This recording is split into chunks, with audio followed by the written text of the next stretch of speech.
What is going on, gentlemen? Welcome back to Yeetus' Thoughts. This topic today, I decided to do a little spin on it because I talked more on a personal level than things that are happening on a societal level. So, this topic today, I would like to get my thoughts on how the United States is pretty much Rome 2.0. I know the saying of Rome wasn't built in the day, but how about Rome didn't fall in a day, right? Because there were various factors on why one of the most powerful empires in history crumbled apart. And we're going to get to that very soon. Very soon. I am going to see if I can get this certain person in so we can start the conversation. Where is he at? Okay. I sent him an invite, so he should be coming in here soon. Right now, we are pretty much Rome on steroids. The decline in the United States is going on hyperdrive, and there's various reasons why.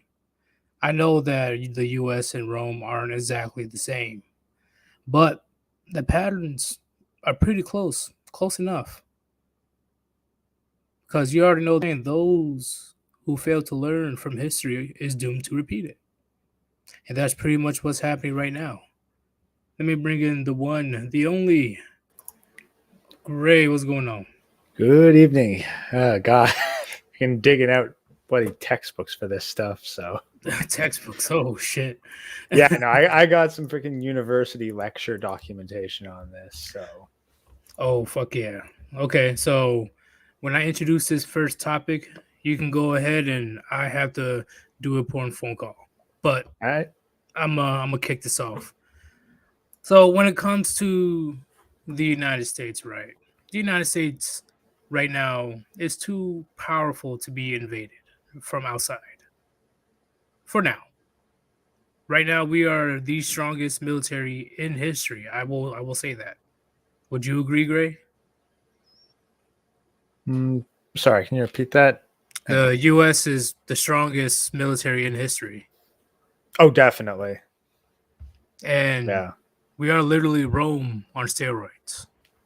How we got so powerful so quickly, at the same time, we are on the hyperdrive of decline. And I am going to give one of many reasons on why I say that the US and Rome is going down a similar path.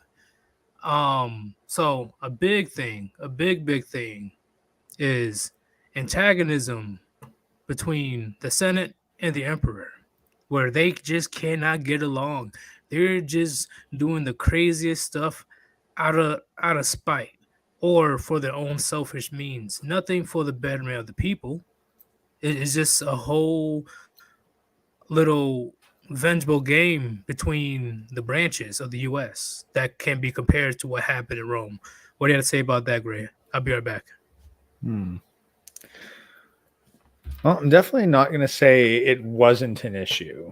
Nowadays, though, I mean, if there's a lot of policy being decided purely out of pettiness between politicians and not like solely for personal gain without regard for others, I'd be surprised.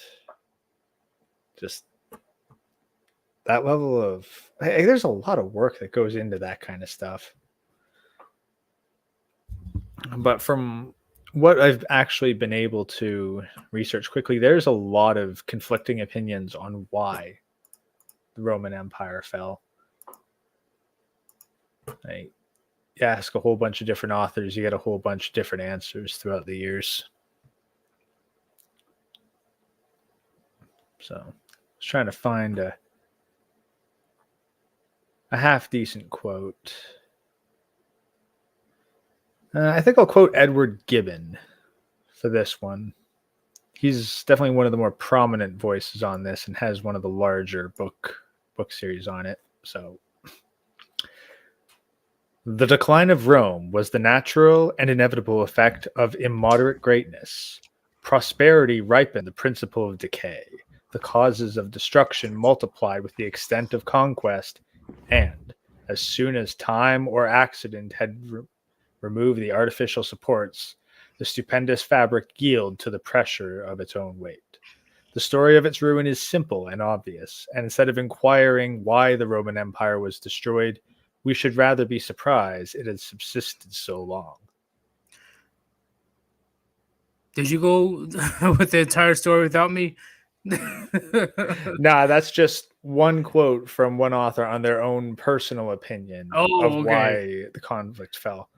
I came back and I heard that's why Rome fell. I'm like, what the fuck?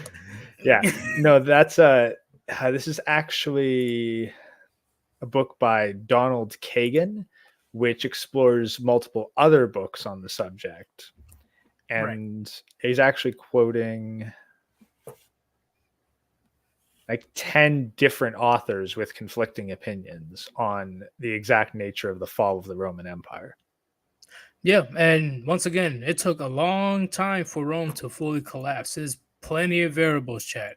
There's not one or two things that made it fall. It was various things. And why I bring this subject up today is because those various things can definitely be compared to what's happening to the U.S. right now. Where is the So here's the big thing I want to touch on. Uh, many people, they would like to say that also the fall or the decline in morals and ethics and values is a factor as well of what's happening in the U.S.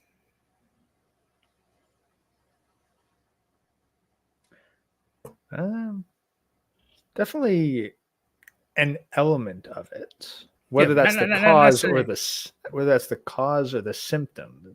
That's the thing. There's so many different factors. We're gonna be talking about a lot of them It's today. like someone gets stabbed 30 times and you're like, was it like which individual stab wound was the one that killed them?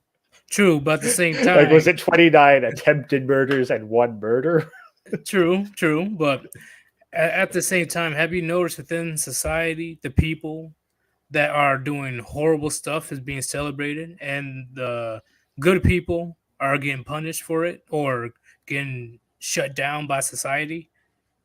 Like for example, uh, hip hop bullshit, right? Like where they pretty much proclaim that, and once again, mainstream hip hop. I know there's meaningful hip hop music still around, but mainstream hip hop, all about the hoes, about the clothes, about my house. Where's your ice? Look at my car; it has 30-inch rims, like literally. And that is the most popular music today in America and around the world, actually. Damn. Yeah, hip hop is that popular. Hmm. So So let me pull kind of a quote which may kind of lead into that. Just another yeah, one of those things. because what happened 100 years ago compared to now is like night and day. Now we got degenerates running amok, and the good people are silent.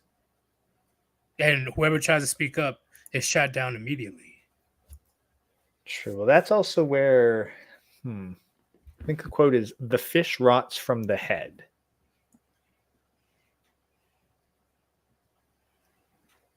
What does that quote mean?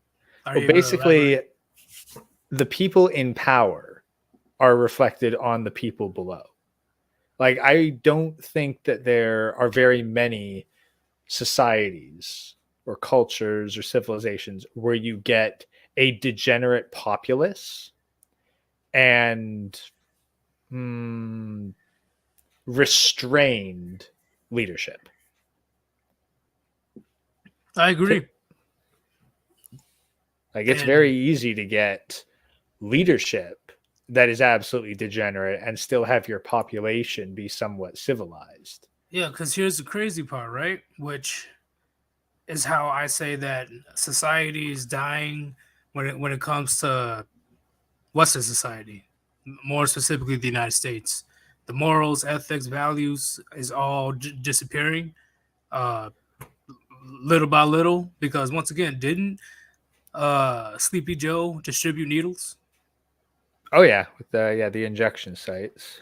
Isn't Nancy Pelosi and the vice president didn't do anything to help the district in California? I think there's a difference between didn't do anything to help and actively accelerated the problem. Oh yeah, and actively accelerated. Yeah, there's a big difference. Uh, what else? The people who are more specifically women, they're jumping from do to do to do to do to do with no remorse. And anytime they have kids, they don't know who the father is. They either kill the kid or they give it up for adoption to go into the system, Yeah. or they raise the kid themselves, and you see them grow up to be son husbands or effeminate men. Well, definitely. Which of course has larger reaching effects on the populace. Now, Yes, that's why okay. I say compared to 100 years ago, it's a big sign that a lot of the values and morals is disappearing. Now, now this I'm trying to I'm juggling like three books here, but I'm trying to find when exactly would we say the Roman Empire fell? I think it's like 426, something like that. Around there, yeah. At least the Western Rome fell. Yeah. Well, that's the thing. Like, first, before Western Rome could fall, you had to have Eastern and Western Rome split. Yeah.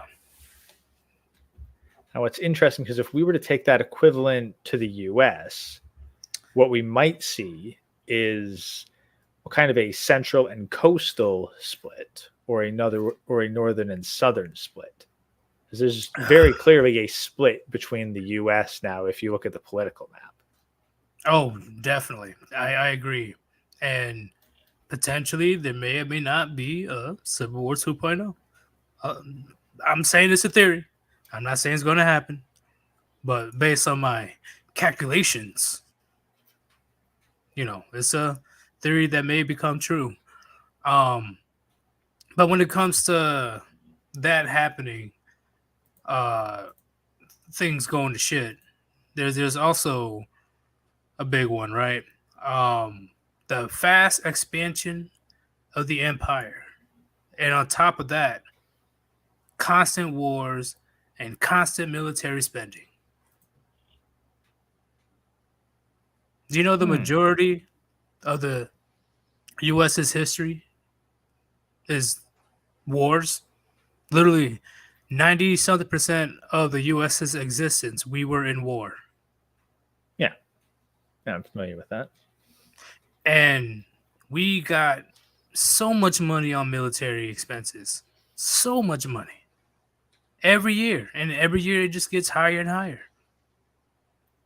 And all that money that could have been used to, help society as a whole.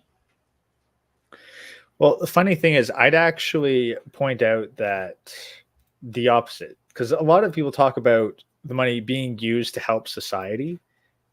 I'd say imagine all that money that could have been used to pay off the debt and reduce taxes. Yeah, which will still help society as a whole. Yeah, but there's a lot of arguments for, well, that money could have been spent helping X group or Y group. It's like, or you could have just paid down the debt, stop the deflation of the dollar, and reduce the taxes on the people, encouraging economic growth. Yeah, like I said, they want to we could open up a boys and girls club, etc., etc. No, we could, but that is definitely not the priority we should be focusing on right now. I agree, Gray. Bringing down the national debt. And all the money we've been putting on the wars and military spending and sending it out as stimulus packages. Our debt, I don't even want to look at how big the U.S. debt is right now. I don't even want to look at it. Actually, there's a funny scene in Earthworm Jim where one of the villains is taking over the United States, and Earthworm Jim just pulls out the national debt, shows it to him, and he turns around and bolts. Oh, no. You know what? I got to look it up. Wait, can you look it up? Yeah, I'll see if I can find the scene. Oh, wait, what? Whoa. You're lying. What? ND MGTOW said 30 trillion. That's probably not that far off. But there should be a website tracking the U.S. debt. Yeah, I'll take a look for that too. Let's see. Yeah.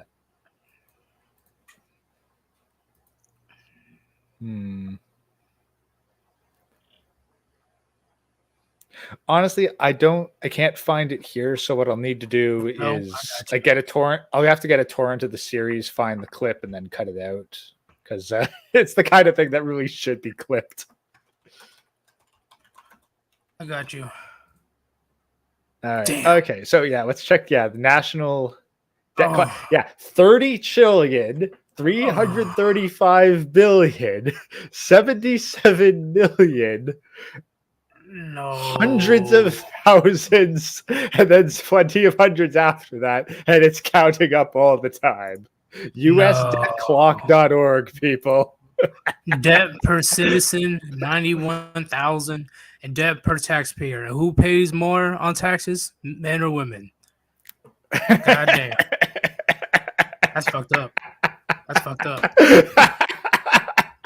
So every single tax-paying man would have to make $241,612 just to break even on the national debt. Oh, that is not good whatsoever. Oh no. Hey, are you able to pull it up on screen? I want people to see it. Yeah, here, let me pull it over and get OBS going. Yeah, I got you. Oh no. I just want you guys to see this, okay? Because we're going to be talking about the failing economy, right? I know that, various empires or societies, they tend to fail when the economy fail. But Rome is a big factor when it comes to a failing economy and unable to employ the middle class workers. All right, let me see if I've got this going. Okay, I got the virtual camera on. See, that's a big question, Indy MGTOW. There we go. 300 trillion in derivative debt. Is it derivative? Yeah. That's it, right? Okay. Yeah, derivative. Who do we owe it to? If it's a whole world in debt, like who do you pay? But hey, I'm gonna bring it up right quick. All right, solo layout. All right, you guys see that? You guys see? I don't remember that number being that high 10 years ago. I don't remember that number being that high. Here, I gotta let me check something else right quick.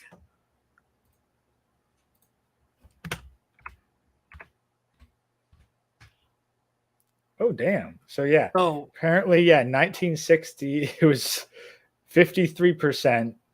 Oh, God. Oh, geez. There you go. There's the big numbers at the bottom. The federal debt to GDP ratio. In 2000, it was 58.66%. Now it's 125.6%. we're not doing too high right now, y'all.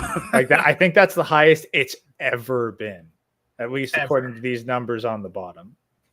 Oh, and you see, that's why I hate when these fucking boomers talking about, oh, won't you just go to college, get a job? You can just easily get a house. Like, Look at the shit they had in 1980. Yeah, it's like you had the lowest goddamn GDP in the past 60 some odd fucking years, and you're acting like the world hasn't gone to absolute shit in the meantime. It is 4 times. Like, it is relative to GDP 4 times. These are very alarming numbers. Oh Lord. Oh boy. And guess what? The national debt in 2020 was 26 trillion. So just within 2 years or less, we added $4 trillion. I wonder if there was a huge amount of federal spending and a crushing of the economy in the past 2 years. I wonder. I wonder why. Oh man, this is why we try and do a big comparison between Rome and the U.S., gentlemen, because once again, just as Rome didn't get built in a day, Rome didn't fall within a day. No, It's and slowly but surely. What'd you say? Yeah, actually, so I'm looking at some of the examples and theories as to why Rome fell. And one of the earliest points that they'd say, like, this is where it started to fuck over, was Emperor Commodus, I believe is how it's pronounced. And he was like about 100 to 150 years or so before the final collapse of the Western Roman Empire. Just trying to find the exact. Yeah, 161 CE to 192 CE. So yeah, he was like 130 years before the collapse of the Western Roman Empire. And what did he do? And I quote, Oh, his hours were spent in a seraglio of 300 beautiful women and as many boys. Whenever the arts of seduction proved ineffectual, the brutal lover had to recourse to violence. The ancient my. historians have expatiated on these abandoned scenes of prostitution, which scorned every restraint of nature or modesty. But it would not be easy to translate their too faithful descriptions into the decency of the modern language. See, that is fucked up, and then that does add to another reason. Because I know they're going to be ready to attack me. They're going to be ready. Uh-oh. The decline, the birth decline rate, the depopulation. Uh-oh. They weren't getting enough babies. Why? Because around the time of Emperor Constantine, it was way too easy to go around and have sex, especially for women. It was too easy. Now, for And reference, Constantine ruled from 306 to 337 AD. right. And while he was emperor, he knew that at this rate, with women just choosing to not get pregnant or very selective on who they want to get pregnant, they're not going to have enough people to replace the future empire. So he made adultery illegal. And if you break that law, that's punishable by death. Unfortunately, at that point, nobody gave a shit. And the population just gets lower and lower.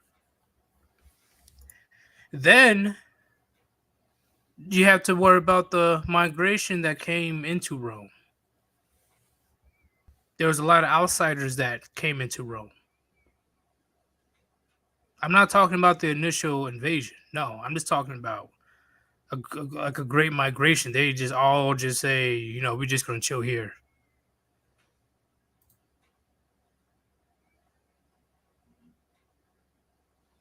Oh, and another thing, you know how people they fight amongst each other. The mob mentality, aka liberals.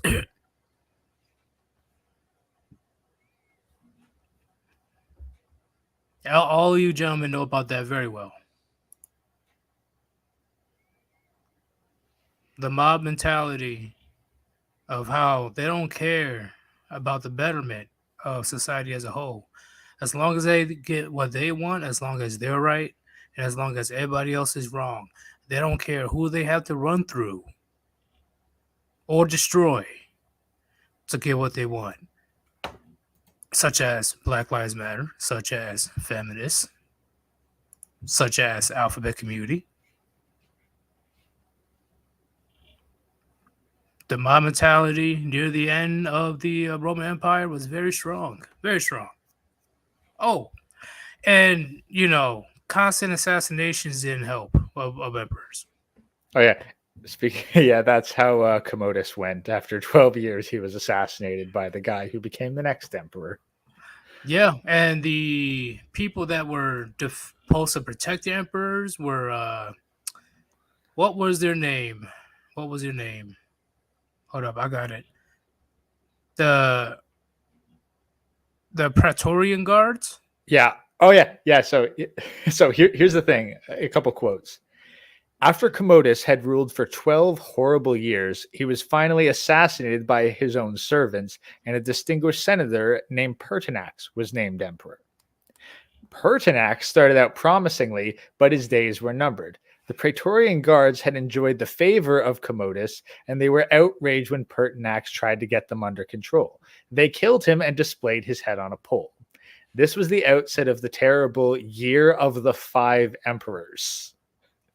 The guards, who loved money, literally auctioned off the position of emperor. A wealthy senator named Didius Julianus was fool enough to place the winning bid, and he celebrated his new glory with a splendid feast. But second thoughts were not slow in coming. As Gibbon says, He had reason to tremble. On the throne of the world, he found himself without a friend and even without an adherent. Yep. And they murdered a total of 13 emperors. 13. Imagine. Well, to be fair, we don't know how many American emperor assassinations were inside jobs, so Yeah, I'm looking to I can possibly say one, JFK. release the files, pilot. Going to have men in black at my door any second. How dare you? You're going to go to Brazil. Like, no, not Brazil. Hey, Bill Hicks got away with it for ages. That was seriously. If you find some of Bill Hicks' old stand-up, yeah, he straight up goes on a rant about JFK being an inside job. So when it comes to the what's it called? How should I say it? The fast expansion of the empire. Do you believe that we are overreaching right now as the United States across the world? Obviously, there's so many domestic issues going on that need to be dealt with, but all the money and attention is going towards overseas, effectively puppet states. Given the amount of money flowing through Ukraine and the influence on it, it's hard not to see that the US had a huge vested interest there, which probably would have qualified Ukraine as part of the United States in a different time. Speaking of Ukraine, you heard about the situation today? Or was it yesterday? Not the latest, no. Where they found the wife of one of the richest parliament members. They found her trying to escape Ukraine with millions upon millions of dollars in the suitcases. So everybody's like, like, we know you don't work, and the parliament member doesn't get paid that much. Where is this coming from? I think it's also indicative, like, yeah, Russia's totally only got a week left before they collapse. They absolutely I'm telling you, man, hey, because people are saying, oh, Ukraine is fine, Ukraine is for free, Ukraine isn't corrupt. They're one of the most financial corrupt countries in the world. So let's keep it real. Ukraine isn't as innocent as people want to proclaim it to be. But that's information wars right there. They're currently doing a criminal investigation on this parliament member and the wife. Yeah, I'm pretty sure that's going to have tons of actual consequences that will absolutely be meted out, and justice will be upheld after this horrible crime is uncovered. Of course, the parliament member and the wife will be going to prison for a very long time. No, 72 hours. Okay, wait, put it this way. Either they're going to be released after the 72 hours, or they'll be Epsteined after 72 hours. Oh, Lordy. No. The cameras were not working again. Yeah, third time this has happened entirely by accident. Third time and fourth time, because both of them probably won't be gone by then. Yeah. Yeah, like, we don't know. Somehow the cameras in both of their separate jail cells in separate prisons malfunctioned at the exact same time that they committed suicide, and the guards just happened to be off their rotation at that particular moment. They're at Subway.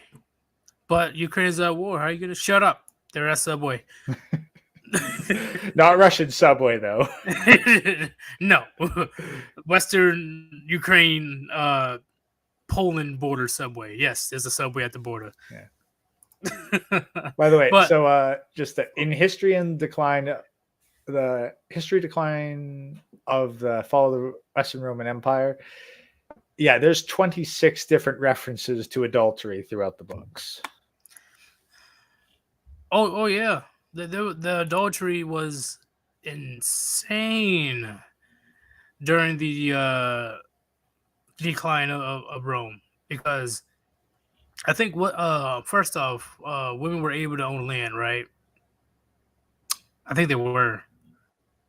at least near the Probably. end. And There's over 3,000 pages in this one book alone. I'm sure that there's various details. people want to say, "Oh, feminism, and it wasn't the cause. It wasn't the cause." Yeah, true. It wasn't the cause, but it was definitely one of them. Oh, Because near the end of the Roman Empire, when they got invaded by the barbarians, right? The barbarians at the gate. A lot of those men put down their weapons. They didn't want to fight. Why would I fight for something that like it's over? You know, I didn't say all men didn't fight, but a lot of them did put down the weapons. I'm like, fuck that. What's a similar situation that happened? Afghanistan. And I guarantee you, similar situation will happen in the U.S.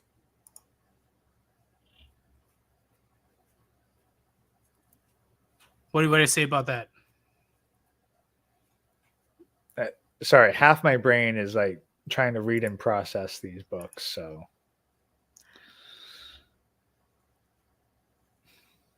I'm sorry. Can you, brief summary, repeat that? I said, during the end of the Roman Empire, where they got invaded, at least the Western Empire, got invaded by barbarians. A lot of the men didn't bother to put up a fight. They just set down the weapons and like, nah, it's not even. I'm good. Like, there's nothing for me to protect here anymore. Like, it's the morale was so low at that point, so low. The thing is, there's actually, I'm trying to find the exact quotes on that, but it actually goes a little bit deeper than that, beyond just standard demoralization. What's up? Is it was also during that later period, the demographics of the leadership and population was changing. Yes, because near the end there was a great migration into Western Rome. I forgot which area these people came from, but a lot of those people went inside Rome because I'm assuming because of the decline birth rates. Rome's like, you know what, fuck it, you know, let's bring some people up in here. Now, all right. So here's a couple notes from the course notes of the Great Courses Plus lecture on the history of Rome. If anyone is interested in any of this source material, hit me up in Discord. I can send it to you. So, lecture 48, part 2, section C. The following are complex, non-general explanations. 1. The divided empire thesis sees so many forms of division within the empire: Christian versus pagan, rich versus pure, elevated versus humble, barbarian versus Roman, etc., that the empire tore itself apart. 2. The barbarian invasion argument, once a specific general explanation, has been broadened into a systems analysis approach that sees the barbarians' incursions and internal weaknesses feeding off each other in a sort of positive feedback loop that led to the collapse.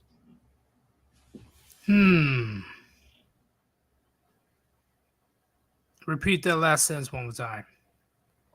The barbarian invasion argument, once a specific general explanation, has been broadened into a systems analysis approach that sees the barbarian incursions and internal weaknesses feeding off each other in a sort of positive feedback loop that led to the collapse.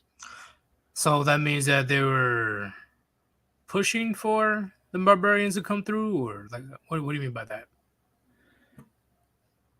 I'm trying to get a little more details on this. Yeah, it's not. My understanding was that you had the barbarian incursions, and that led to internal weakness, possibly due to the barbarians replacing a greater part of the Roman population. I'm trying to find the exact quotes, but that seemed to be a lot to do with it. Population replacement, where the barbarians, which primarily the Germanic tribes, would replace the local population, both on the smaller level and on the political level. So when shit got crazy, they already had enough people on their side. Well, yeah, it's like, On and the that inside. and that would, and you can imagine, bad enough that you have the average person potentially throwing down their guns due to increasingly oppressive laws. But then when it's people of your own ethnicity attacking, and you're being told, "Hey, go kill these invaders," and they're like, "But these invaders are like my cousins." So similar to what happened in Afghanistan. Even though half of the military and police were corrupt in the first place, but they're not going to be fighting their own kind. You know what I'm saying? Like they're not going to be fighting their own people like that. Similar to Yeah. that.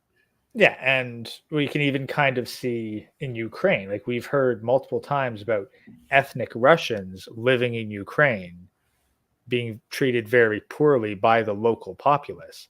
And then, of course, you look at the ethnicity of the current leadership, which is neither Ukrainian nor Russian. True.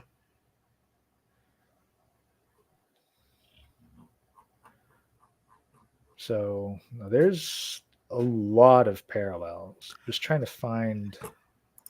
You know what?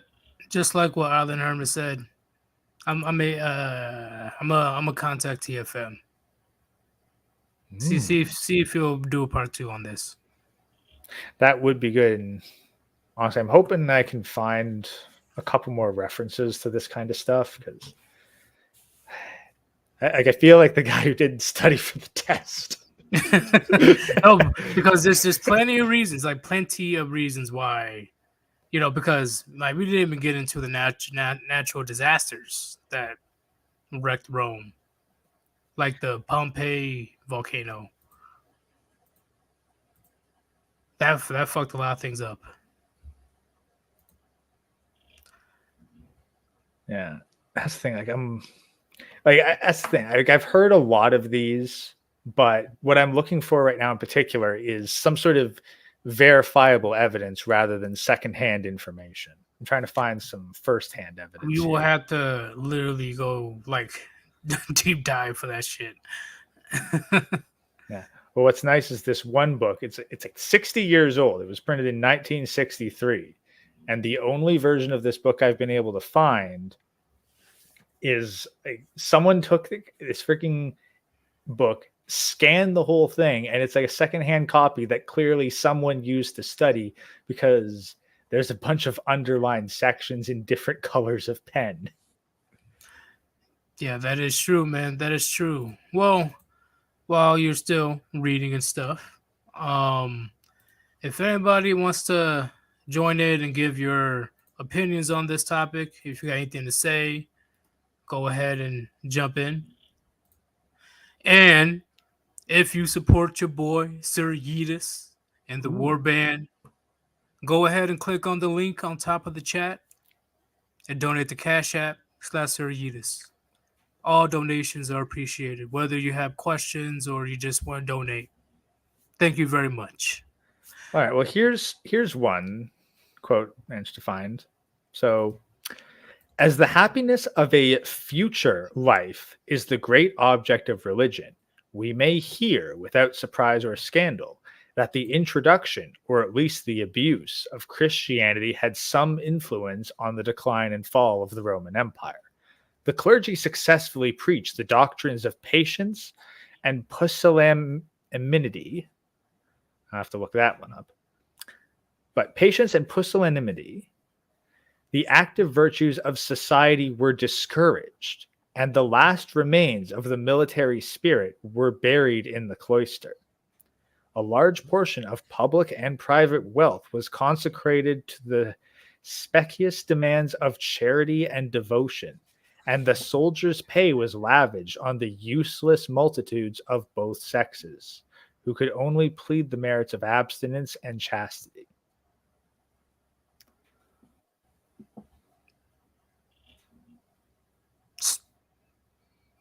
Oh, you're gonna have to repeat that. Like my brain went dead near the end. Yeah. So here, I think here's some of the kind of the important part. The active virtues of society were discouraged, and the last Ah, remains of the military spirit were buried in the cloister.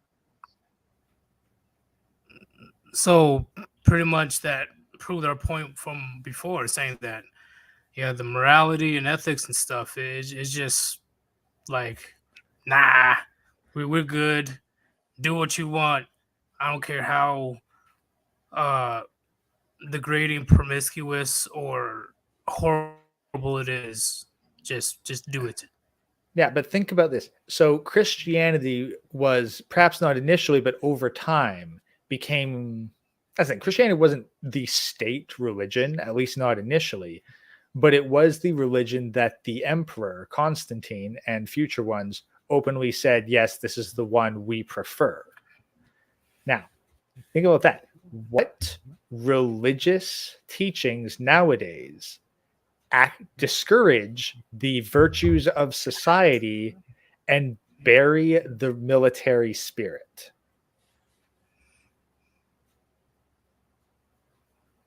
Don't know. Feminism. Oh, I didn't think of that as a religion, but yeah, That's the church of the woke. Yeah, okay, feminism. All right, there you go. Yep, I agree with you 100%. I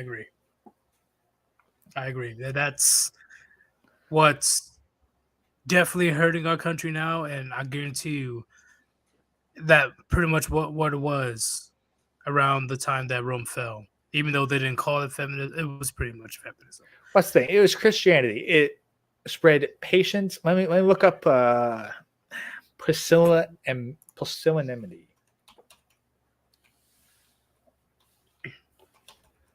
So I'm willing to bet it's a synonym for. Oh, yeah. So, word of the day: pusillanimity. Noun: lack of courage or determination, timidity, cowardice. And that was encouraged. Yeah. See, that's pretty much what's Patience happening and now. cowardice were encouraged by, at the time, Christianity. What would we call that now? Probably tolerance. Huh.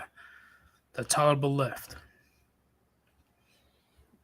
Now, it was funny. Another funny thing, which I can't find the exact quote right now, but the integration of Christianity at the highest forms of government was actually what led to a lot of purges. I'm assuming it involved a good amount of people dying, or Well, essentially, it was like you went out and you found people who weren't as Christian, and you used Christianity as a bludgeon to remove them, probably via death, because it's the ancient world. right. But back then, what wokeness is used for nowadays, Christianity was used for in ancient Rome. Well, when you put it that way, because the only religion that is, very strong on, that woke shit not being there, that I can see is Islam today. In general, they're pretty against that woke shit. And I'm trying to find, because there was another bit, like I've been scanning through this for a while. But one aspect was that Christianity was not one unified front, but actually several hundred different factions. So secular. I don't think secular would have qualified.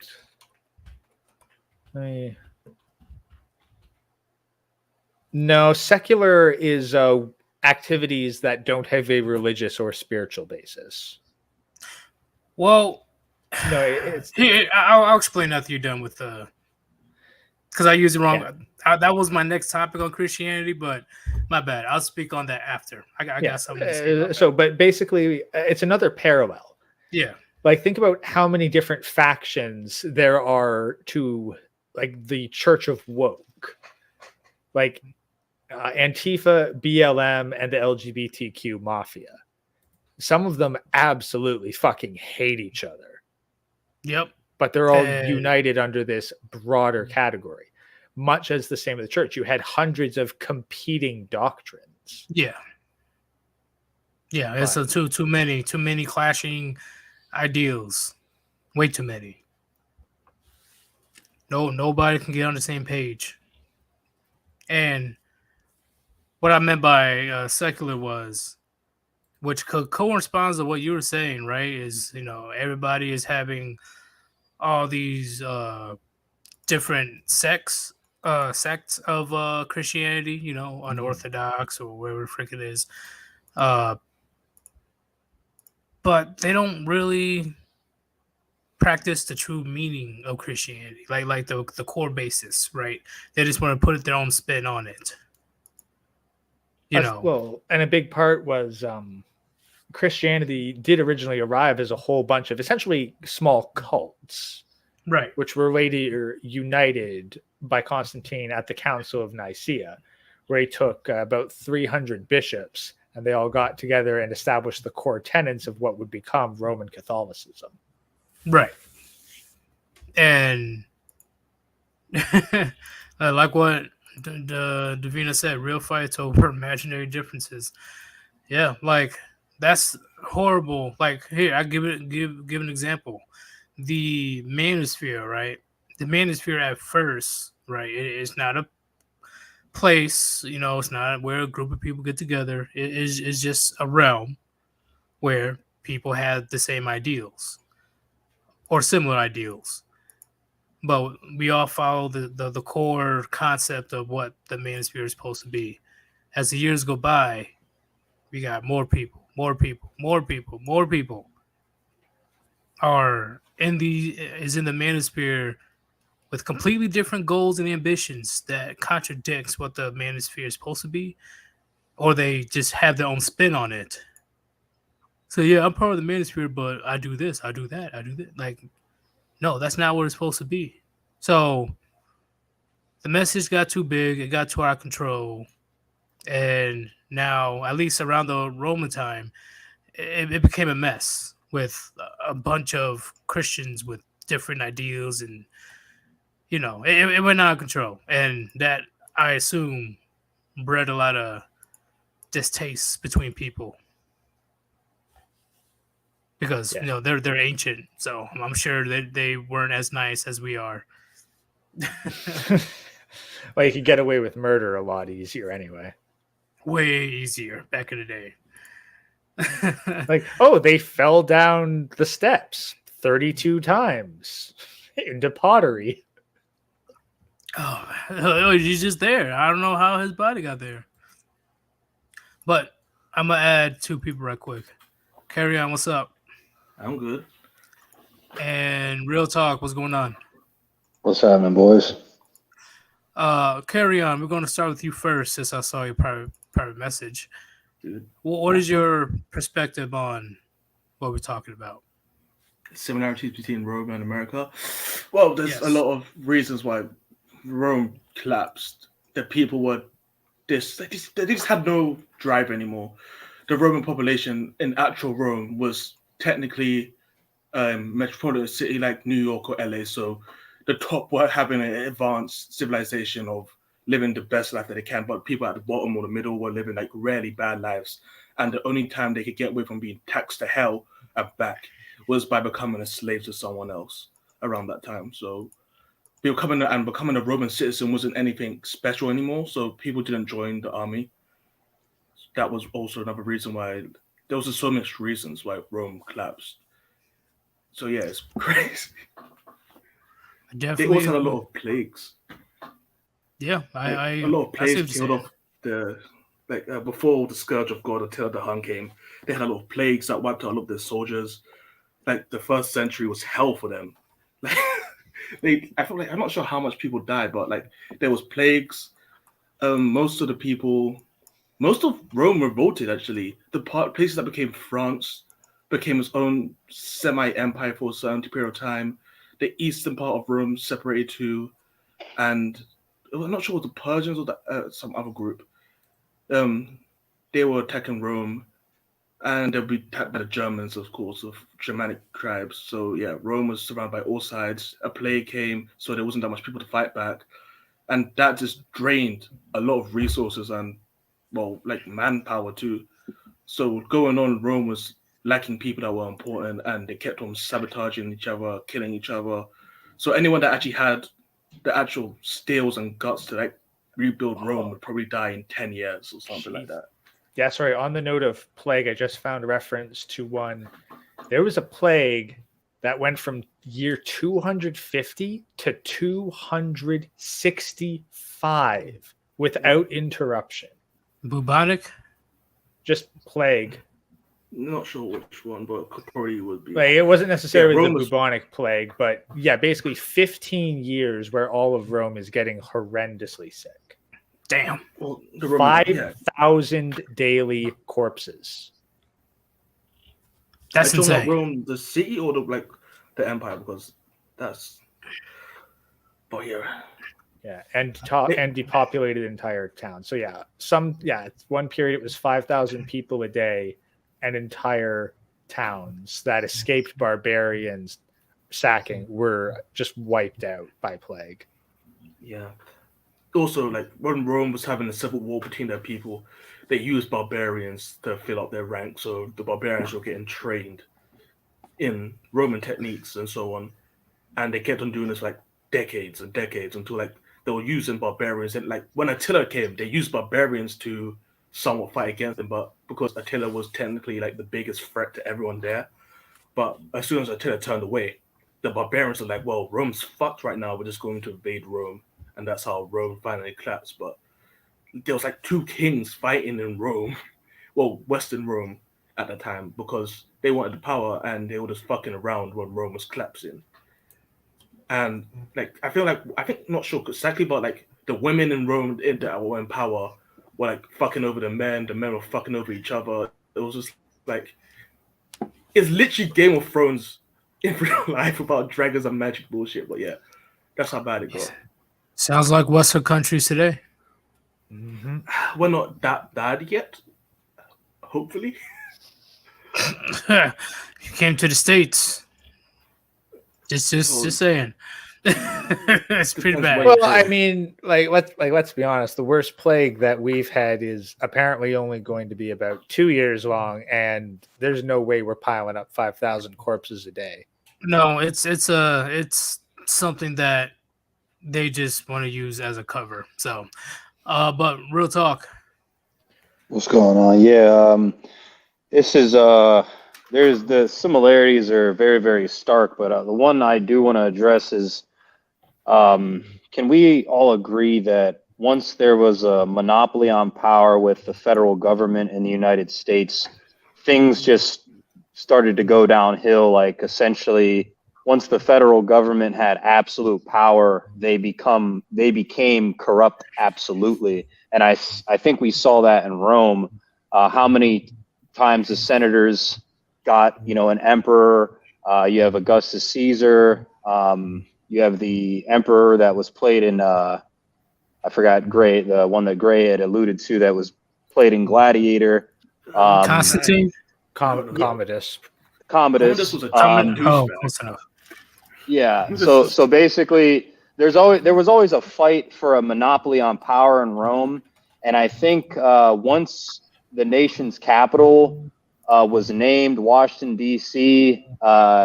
After 1871, that's when I think things really got fucked up in this country, and to really kick it off, the Federal Reserve, then all the three-letter agencies, so on and so forth. So there's that similarity, but one thing I do want to bring up is what Washington, D.C. was before it was ever the nation's capital. It was actually a Jesuit colony owned by a Catholic man named Francis Pope, not to be confused with the first Jesuit Pope Francis. So we have a real crazy similarity there. They called this Catholic, what was it? This Catholic colony, Rome on the Potomac. It sat between Virginia and Maryland, kind of like Virgin Mary. So that's absolutely insane that this nation's capital, before it was ever took place in 1871, was basically baby Rome. So that's something that I don't think they told us in U.S. history, that before it was ever Washington D.C., this was like a colony of the Catholic Church. So I truly think that Rome just became redomiciled into the church, whatever the power remnants that were left over, that were able to escape the barbaric takeover and the complete degradation and collapse. I think it was moved into Christianity, especially when before the collapse, 100-something years before, you have the Council of Nicaea, where someone who wasn't even baptized, wasn't even a Christian, still believed in the pagan gods, Emperor Constantine was calling the shots with other popes. This man literally killed his wife and his oldest son. He accused both of them of committing adultery and having sex with one another because he no longer wanted that wife, and they were boiled alive. So we have that happening roughly 120 something odd years beforehand. The collapse happens, and then these councils continued to happen where decisions were being made with and for Christianity that were all based off of the Nicene Creed, the Nicene Council's tenets that they had came up with. So basically, we have a Roman emperor deciding Christianity. Then we have the fall of Rome. Then the continuation of the description of Christianity through councils that were based off of that Roman emperor's word. So it's like Roman doctrines were put into Christianity, and it's like the power of Rome was just inserted into the church. So that's my take on it. I need to do more research into the fall of Rome, but I have more information up my sleeve that could get your stream taken down. I don't want to say certain words. I'll kind of keep it at that. Yeah, but Christians at that time were really not as we are seeing them now. They weren't as peaceful. They were terrorists technically to the Roman citizens, and Rome just wanted to get them under control. So they say, hey, we're going to do whatever is possible to shut them up and make sure they don't cause as much trouble as possible. Most of the time, the Romans just wanted to tell them to shut up and just do nothing. But Christians were Christians. They always going to do what they always did and make noise. So, yeah. So, do you guys believe that, like, truly, you guys' personal opinion, we will go down that same route as Rome did, falling pretty much from within? Well, there's definitely some differences. For one thing, well, yeah, there's differences, right? I understand. I can see some of it. So, for example, the Germanic penetration into Rome, I think that the equivalent now would be the Middle East. And I guess it's like, yeah, the U.S. and the West in general is getting a large influx of the Middle Eastern populations, both into the regular population and the politicians. So there is that element. Yeah, but the reason why these other countries were accepted as Rome in Rome's time was because the Roman people were weak. So that's technically saying that the West is so weak that they need other people from far off lands. Like Eastern Rome survived longer because when they invaded, when Eastern Rome was made, the people there were the strongest people in Romans' legions. So that's why Eastern Rome didn't collapse as quick as, it transformed into the Byzantine Empire. But in that case, if we were to look at it, you could say that Eastern Rome is somewhat of an equivalent to the right wing of the West, and then Western Rome is closer to the left wing of the West. Yeah, I can't say that honestly. The right wing, I feel like they're both dumbasses. I'll go into that one day, but yeah, you could say the left is definitely in terms of strength of the individual and immigration policy. I'd say the Western Roman Empire has more in common with the modern liberal than they do the modern conservative. Yeah. Well, the East was doing the same tactics. They just had smarter people generally that didn't balkanize and kill each other to gain power as much as others. So this is all by design. I think the failure of this country began as soon as there was a federal centralized power, and if that had Roman roots, it kind of all makes sense on how we are falling almost exactly like they did. I think we're falling by their design. It's that scary. Well, what year would you say that would be, real talk? Where this country started to go down, the moment we became federal, the moment that we were able to have our civil war instigated by the Catholic Church, that in and of itself is the part I'm trying to shed light on. I think the entire purpose of the federal government was to emulate Rome, because you have the all Europe emulates Rome. Rome was the biggest power throughout history in the West, so everyone tries to become Rome in Europe. If you not the emulation, I'm saying the failure points, the similarities that we've seen, like the points in which the United States knees have buckled. There's too many similarities between how we've buckled under pressure and how Rome buckled under pressure. From the sexuality running rampant to, I mean, the economy getting out of control. Yeah, it's scary. Like, I think TFM, that's his biggest thing that he harps on, is like how ridiculously they're almost identical. Just a different time. But that's the thing, is like, I'm sorry, personally, I find it a bit far-fetched to think that people who are long dead orchestrated the fall of the nation, just thinking that, hey, we'll set it up this way so that long after our children and our grandchildren are dead, this nation will collapse. No, I'm sure they believe that they can build a better Rome. Yeah, that's a better version of Rome. Yeah, more industrious. And for things falling apart, like, this may just be human nature and civilization. Like, we're more familiar with Rome due to, well, it being close to the history of the West. But I'm sure if we looked through the rise and fall of other nations, we'd see similar parallels. China, just look at China with all this history, like 1,000 years of history. China has destroyed itself and rebuilt itself so many times, and they still knew themselves as Chinese. But the thing about this, America is really young. You guys are like a young nation with so much power. It's like giving a flipping gun. It's like, yeah, there's other variables that were expected to accelerate the decline of the West, such as social media, birth control, various forms of currency, and spreading far and wide around the world. The forefathers didn't, see that coming. So. Also, one big part of this country, or this entire North American existence, is who discovered it officially, and who we were told through his story discovered it. It was Christopher Columbus. And who paid and bankrolled his voyage? It was the Catholic Church. Yep. So we have a lot of things. For instance, George Washington writes a letter in the late 1700s after the country is established, where, he was a 33rd degree Scottish Rite Freemason. You can't really get any higher in the organization than that. It's the highest degree. And he writes a letter saying, I firmly believe the Bavarian Illuminati has infiltrated the Scottish Rite of Freemasonry.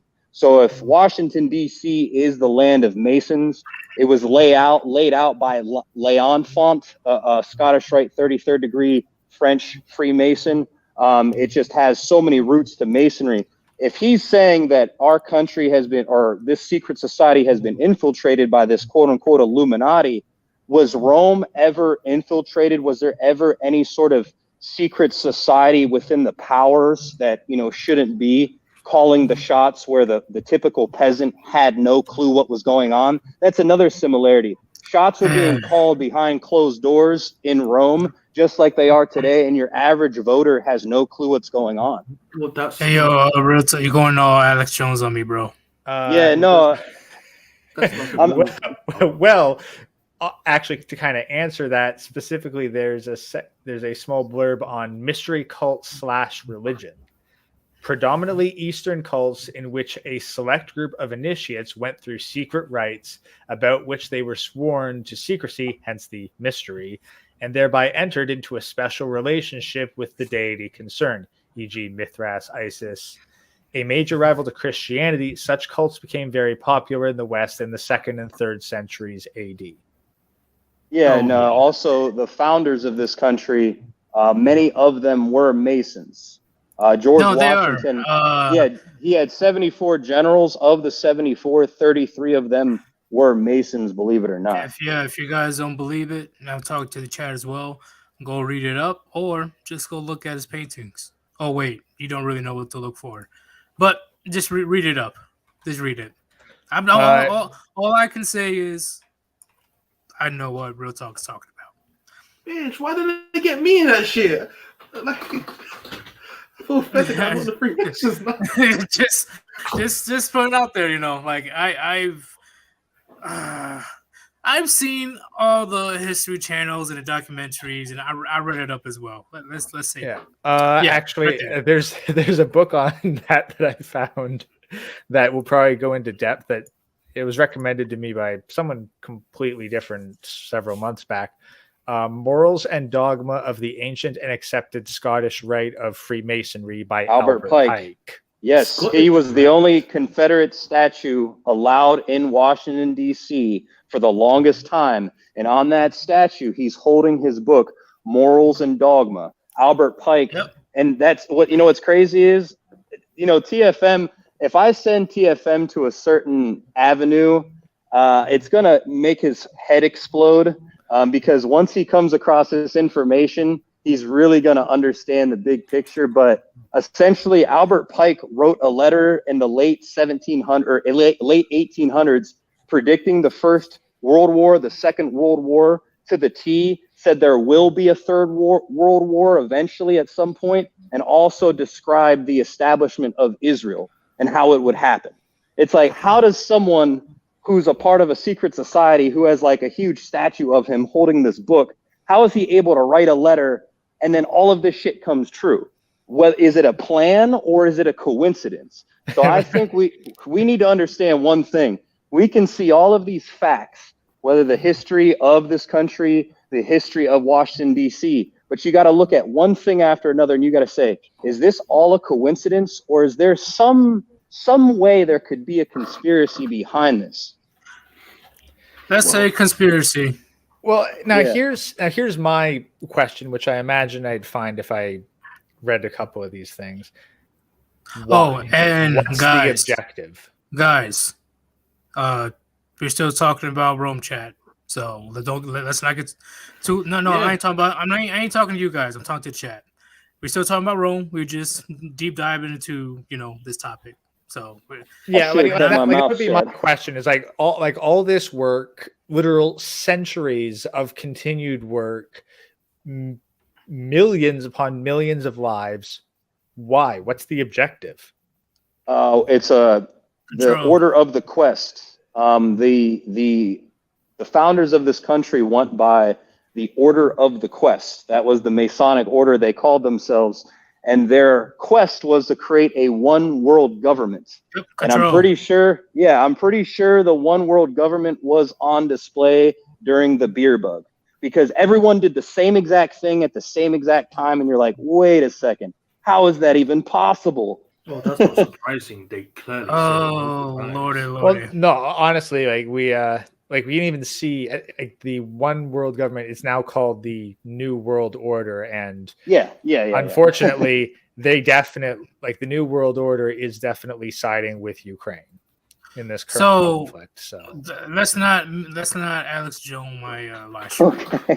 Yeah, that's my bad. We already went way far, way down the rabbit hole. Yeah, it's a great topic, and all you guys are speaking facts. All right, I'm not disagreeing, but I already know Susan snipers are at my window right now. Susan, man, it wasn't me. You'll crazy. You know too much. Well, if I could make a suggestion, Yeetus, I think our group. This. Yeah. No, I just want to. What's up? I just want to say if we are to have these conversations, you should do a one-time a month special on Odyssey. Yeah. And then we can go balls to the wall. But I think the audience really likes this sort of stuff, but I have a lot to say, but I don't want to get you yeeted, so I have to respect your space. I do, and I'm sorry if I went down that rabbit hole, because it's endless. And don't get me wrong. I agree with you're saying. I agree, but the way that YouTube operates these days, I'm really surprised I'm still around. Let's keep it real.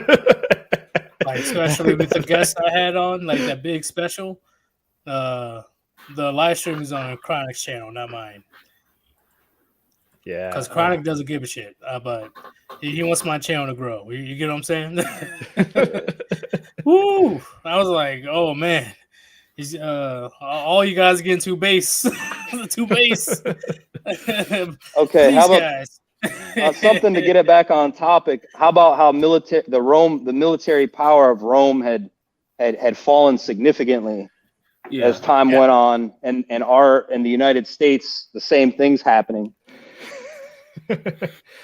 Actually, yeah. Let me see. I think I had something. Yeah, there. all the generals that were like, no one wanted to become so powerful as a general, because that would put a mark on your head. Like, oh, you can become emperor potentially, and we need to get rid of you before that happens. Or they want to become their own mini emperors themselves, and they kind of revolted and they were cut out before they actually done anything decent.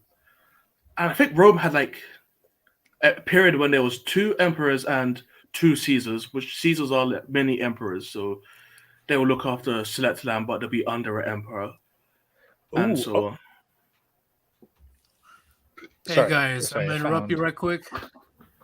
May Mercules, what's going on? Puniti, my brudas. It's been a while. How are we all doing? Mayor. It's been a long time, a couple months actually. Yeah, it's been a minute. My car got stolen. I've been working my ass off. I got my car back, but yeah, I got stolen. Some little punk ass bastard took it on a joyride all the way up to fucking Seattle. Then I'm gonna add Painter as well. Painter. Puniti. Puniti. Long time listener, fellas. I'm gonna just sit back for a little bit. It's all good, man. Mayor Mercules, you can go first. What do you have to say? All right. About so on the topic that we're talking about, I feel like I have at least a little bit of a dog in the fight on this one, as we were talking about the fall of Rome.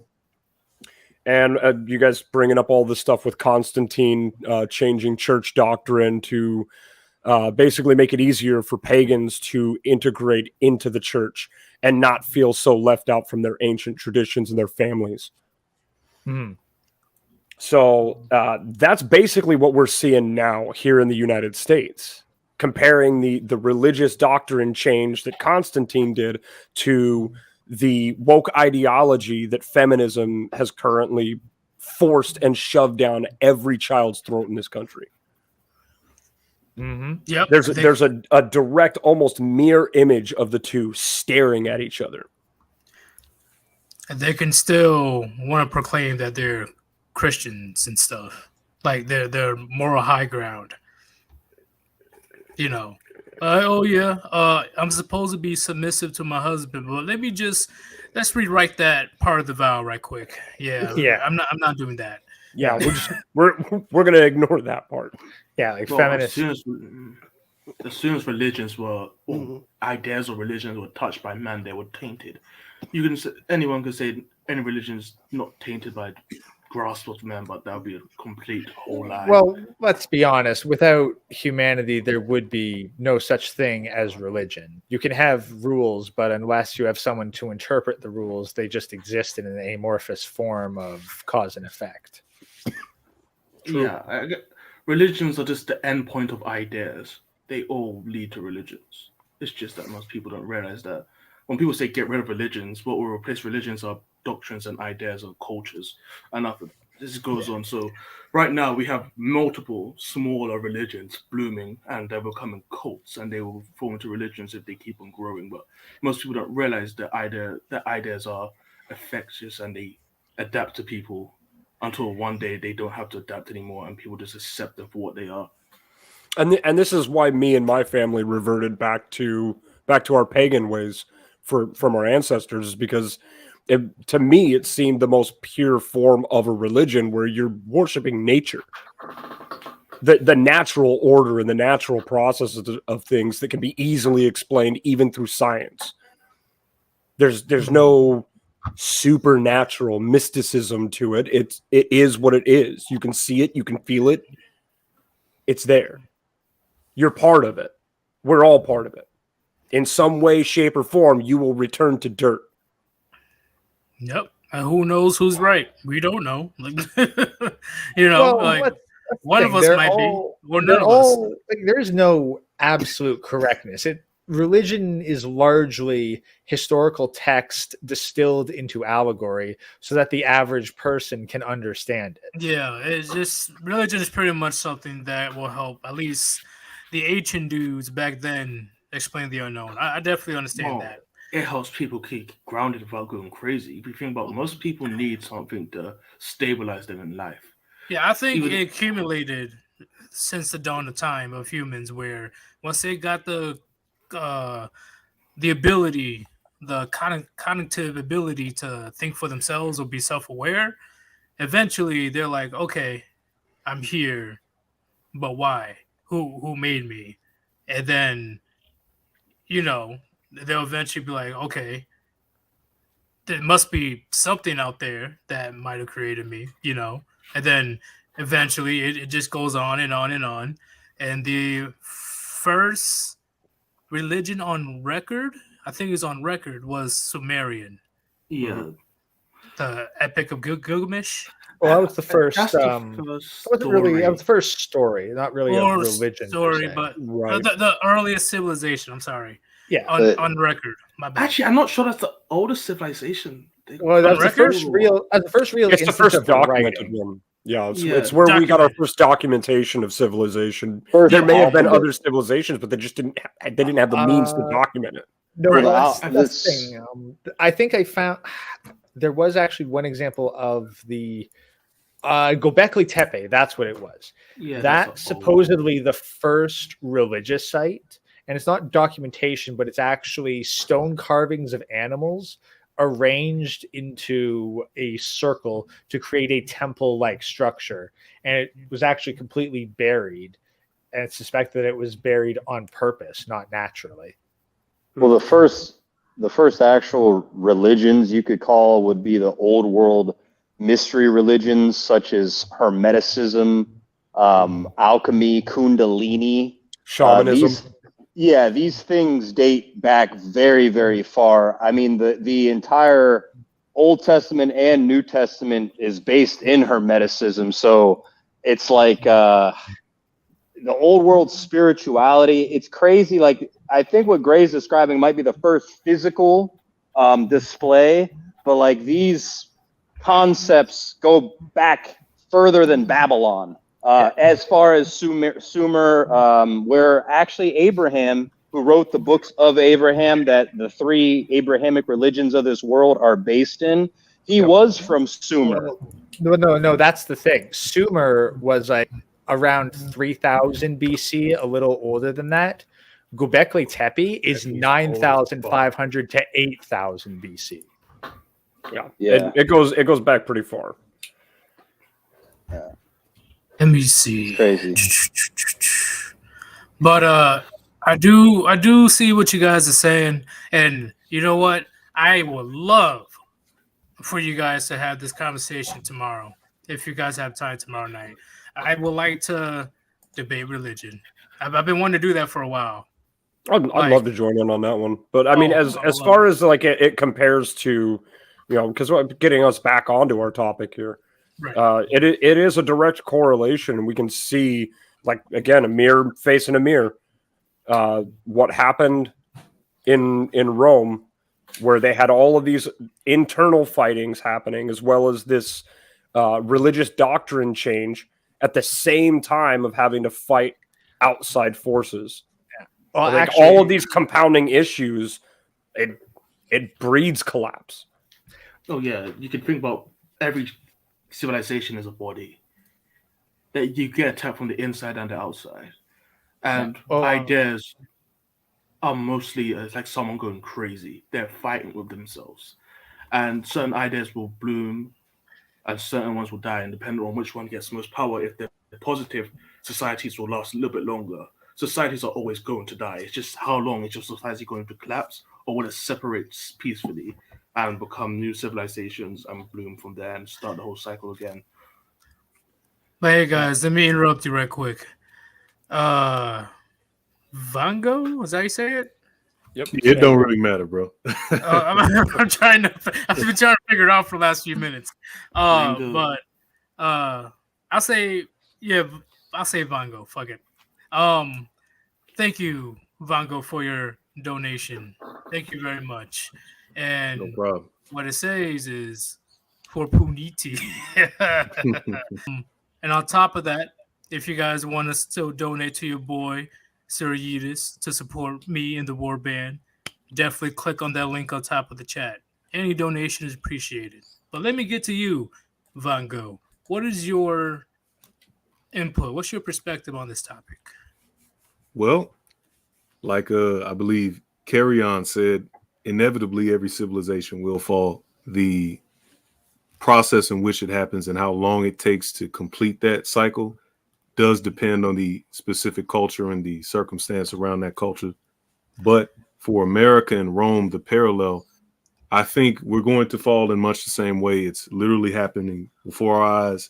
We see all the effects. We see all the different equivalencies. For instance, when the decadence reached an all-time high, when the economy crashed, disrespect of the veterans, disrespect of elder statesmen, et cetera, et cetera. There's just so many things that the gentleman on the panel and yourself, Yeetus, talked about. So I would say get some guns and get some bullets, brothers.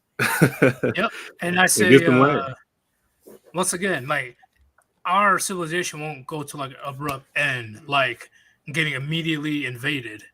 Like, it just lose. Ooh, no. We're too powerful for that. But over time, because like I said, the Rome wasn't built in a day. I see the parallel. Rome didn't fall within a day. It's just little by little. I showed you guys the U.S. national debt. Even I was caught off guard of how much it was. Yeah. I mean, I kind of knew the number because whenever I'm a big Magic the Gathering player. If I ever go infinite on anything, I tell people I stop at the U.S. national debt, which is just over 30 trillion. And Yeah, it's compared to how much it was 10, 12 years ago.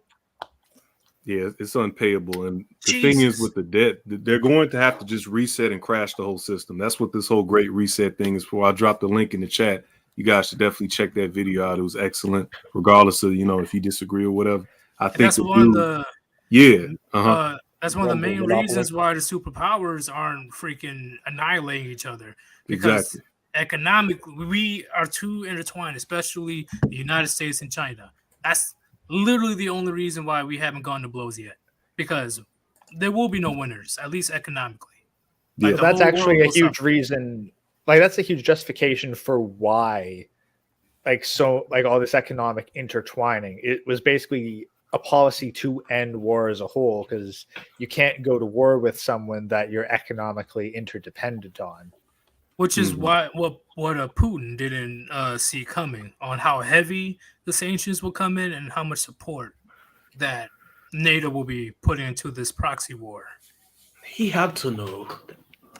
Oh no, he knew there'd be some resistance, but he didn't know there'd be that much resistance. That's the thing. I'd be hesitant to make any assumptions on the motivations and thoughts of Russian leadership. I don't think we'll actually know until long after the dust has settled. Well, there's too much misinformation flying around to even get an accurate picture of what's going on.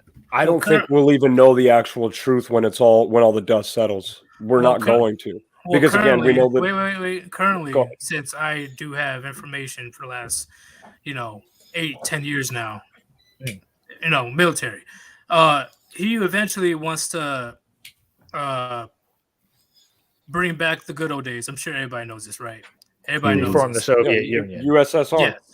Yes, and me personally, I don't think he can accept that.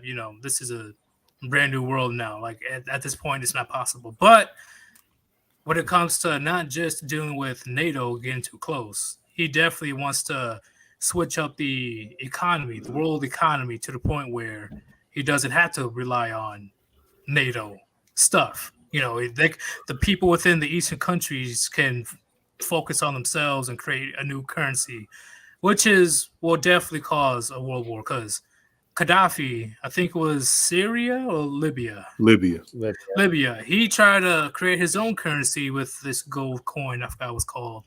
And immediately, not that long after, he was overthrown and killed. Well, let's be honest. If these people at the top, let's assume that this new world order is part of some larger plan that's been in place for a couple hundred years. If some of these people at the top realize, oh shit, I don't have a place in this plan, I'm on the chopping block for it, they absolutely have a motivation to try and break the plan as best they can. Right. And let me see this right quick. No way Poon didn't see this coming. He planned for years. Yes, I know he planned for years, but I guarantee you he did not expect the amount of pushback he was going to get. I'm sure he did not expect how much people would actually care about Ukraine. No, there's no way he could have. No way. Well, let's be honest. Most people don't care about Ukraine. Most people just care about what's trending on Twitter. Right, but that's why it threw him off guard. Like, whoa, they're getting a shit ton of support, which is stalling my operations, and my I can't even say the word. Starts with an O. His group of friends. Oligarchs. Yes, they're getting picked off left and right with their assets being frozen and stuff, and everything is getting frozen. His best bet is to be very good friends with his neighbors nearby, like powerful neighbors such as China, India, whatever it is. But at this moment, he did not expect that much pushback because he would be on multiple occasions threatening to push that red button. Now, multiple occasions. Now, actually, one thing I found funny was a report that came in today over local radio, of all places, was that Zelensky actually said he'd be willing to talk about not joining NATO if he could talk with Putin in person. See, what are you going to do? Twerk on him or something? He's too paranoid at this point. That's the thing.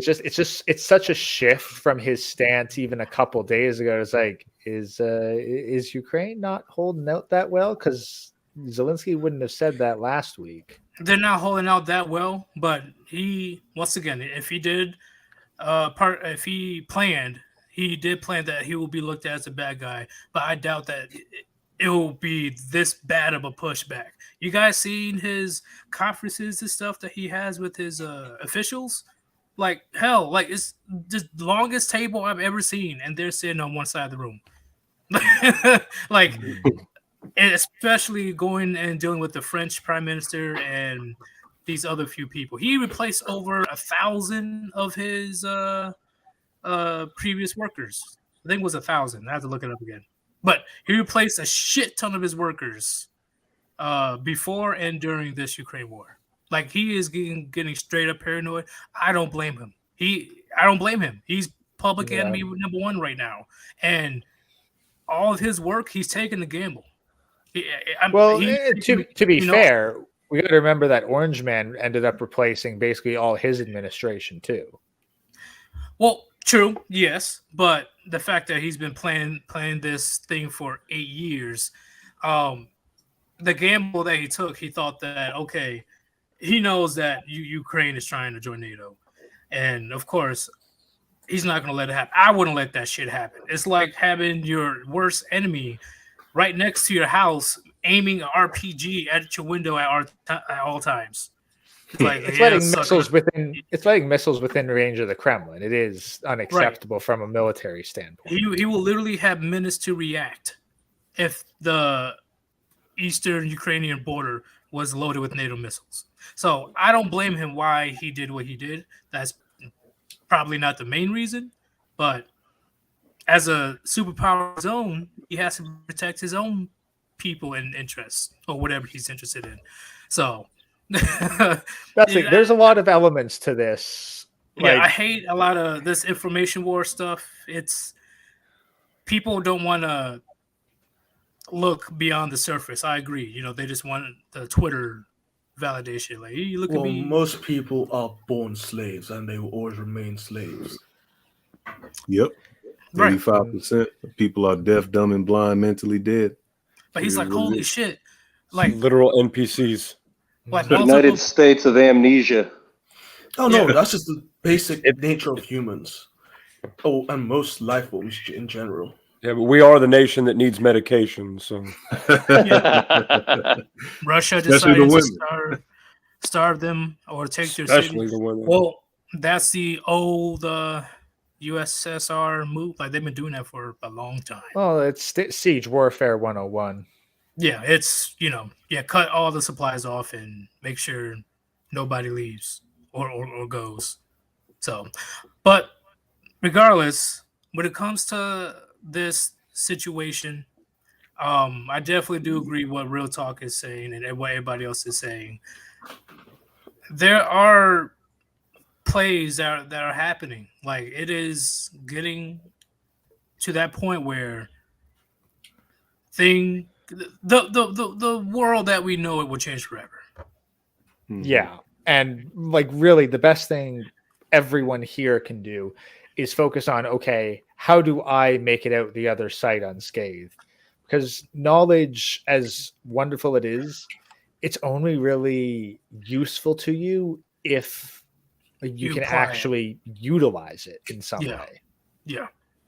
Because a lot of Yeah. people, they really There's no think point that being a human book. right. Because like once again, oh yeah, they won't shoot nukes, they won't shoot missiles at the US. We're the most powerful. Listen, they don't need military intervention to make you guys suffer. They don't need it. Well, and that's kind of the other thing. Russia, by being such a big exporter of oil, like if you want to ask, how can Russia hurt the US? Look at the local gas station. That's how Russia can hurt the US. The grain as well. Slightly. And who are the other countries? Saudi Arabia, was it? And who do they side with? with there's Probably with the guy who has more traditional values than us, huh? Yep, ghosted him on they didn't pick up the phone. They're like, we good. So now people say, well, open up the pipeline, Sleepy Joe. Like, no, not gonna happen. Okay. My environment. I can't prove to everybody that that they were right. We can make oil and gasoline cheaper and more efficiently and cleaner, and we'll burn that fuel fucking cleaner than any other nation in the world. I can't admit that I was wrong about that. But we're just going to keep on going the way it is. No, it seems entirely reasonable, but there's too many vested interests in the system as is to shake it. Yeah, like I said before, man, the average American citizen, okay, I'll say Western. The not everybody, there's some people that are aware of what's going on, but the average Western citizen, they can't comprehend what's happening in the big picture right now because, first off, Putin, for the most part, he's having his own version of the Cuban Missile Crisis. Like hell, like once again, I will freak out as well. And on top of that, President Zelensky, he thought that his big brother NATO was going to step in and help him fight. No. I heard his video appeal to Canada. I was like, wow, I want to bitch slap this guy for being so pathetic. Because I'm like, Zelensky, you selfish motherfucker. First off, you're sending your own civilians to die. 2, if we do intervene and you with common sense, you're the president, but I know you have no political experience, you don't want to wonder why the sun is up at 2 a.m. Oh, it's kind of bright out there. What's going on? Yeah, dawn's not for another 4 hours. Why is it so bright? Why does the air burn? Damn, the graveyard shift just got shorter. Oh, you have the rest of your life to figure that out, right? But that's won't be long now. Yeah, that's the fucked up part, right? Because on both ends, I see where they're coming from, but on both ends, it's just getting beyond Rocky, but I mainly blame Zelensky. He could have easily went the diplomatic approach because Putin stated his 4 requirements for him to end the war. And personally, I didn't think it was that bad. No, honestly, like let's look at it. Personally, I think that it's more of a Ponzi scheme. Like, look at all the financial support that's being sent to Ukraine. Right. And then you contrast that with, okay, how much weapons do they actually have? Because according to the Reddit brigade, not that much. They're not very well equipped. Nope, that's why the NATO countries were in a rush, like, send some shit. But that's the thing. I'm wondering how much of this is just a massive money laundering scheme. And because if even 1% of the money that goes in is ending up in Zelensky's pockets, that's tens of millions of dollars. Every day he holds out against Putin can be more money in his pocket. See, that's and what he's people paying need for it with the lives of his citizens. Yeah, that's what people need to understand. Okay, and listen up, chat. Listen up, because everybody in this panel, I'm sure you know, politics is a gigantic, complicated business. Okay, and war is a luxurious business. It's the arms dealers are rubbing their hands like this wedding right now is. Yeah, they when they heard that Putin destroyed $500 million in military supplies, they're like, "Ooh, that's a big payday!" Like they don't care. Those engines up, turn on the factory. They don't care how the shells blow up. They just care that they do. Yep. So here's a big thing that might get me canceled. So, do you guys believe that there's hypocrisy when it comes to Russia going towards Ukraine and the United States with the Middle East? Oh yeah, loud and clear. We can see it. Everybody else does. Oh yeah, I definitely see it. I see the hypocrisy also with, there's this huge outcry of humanitarian crisis in Ukraine now. But what about the humanitarian crisis that was going on in Hong Kong just not even 8 years ago? What about that's still going on right now? The concentration camp for the Uyghur Muslims in China. We held the fucking Olympics in that country, and nobody batted an eyelash. Yep. Shot a couple movies there too. We got big business with China. Yeah, whatever. Yeah, that business needs to be fucking severed off, and we need to tell them you can take this debt and shove it. Well, Mayor, where are we going to get the money for the Transformers? The poor little Transformers. We'll sell their organs to the Chinese. Okay. Apparently, they need them. Jesus Christ, relax.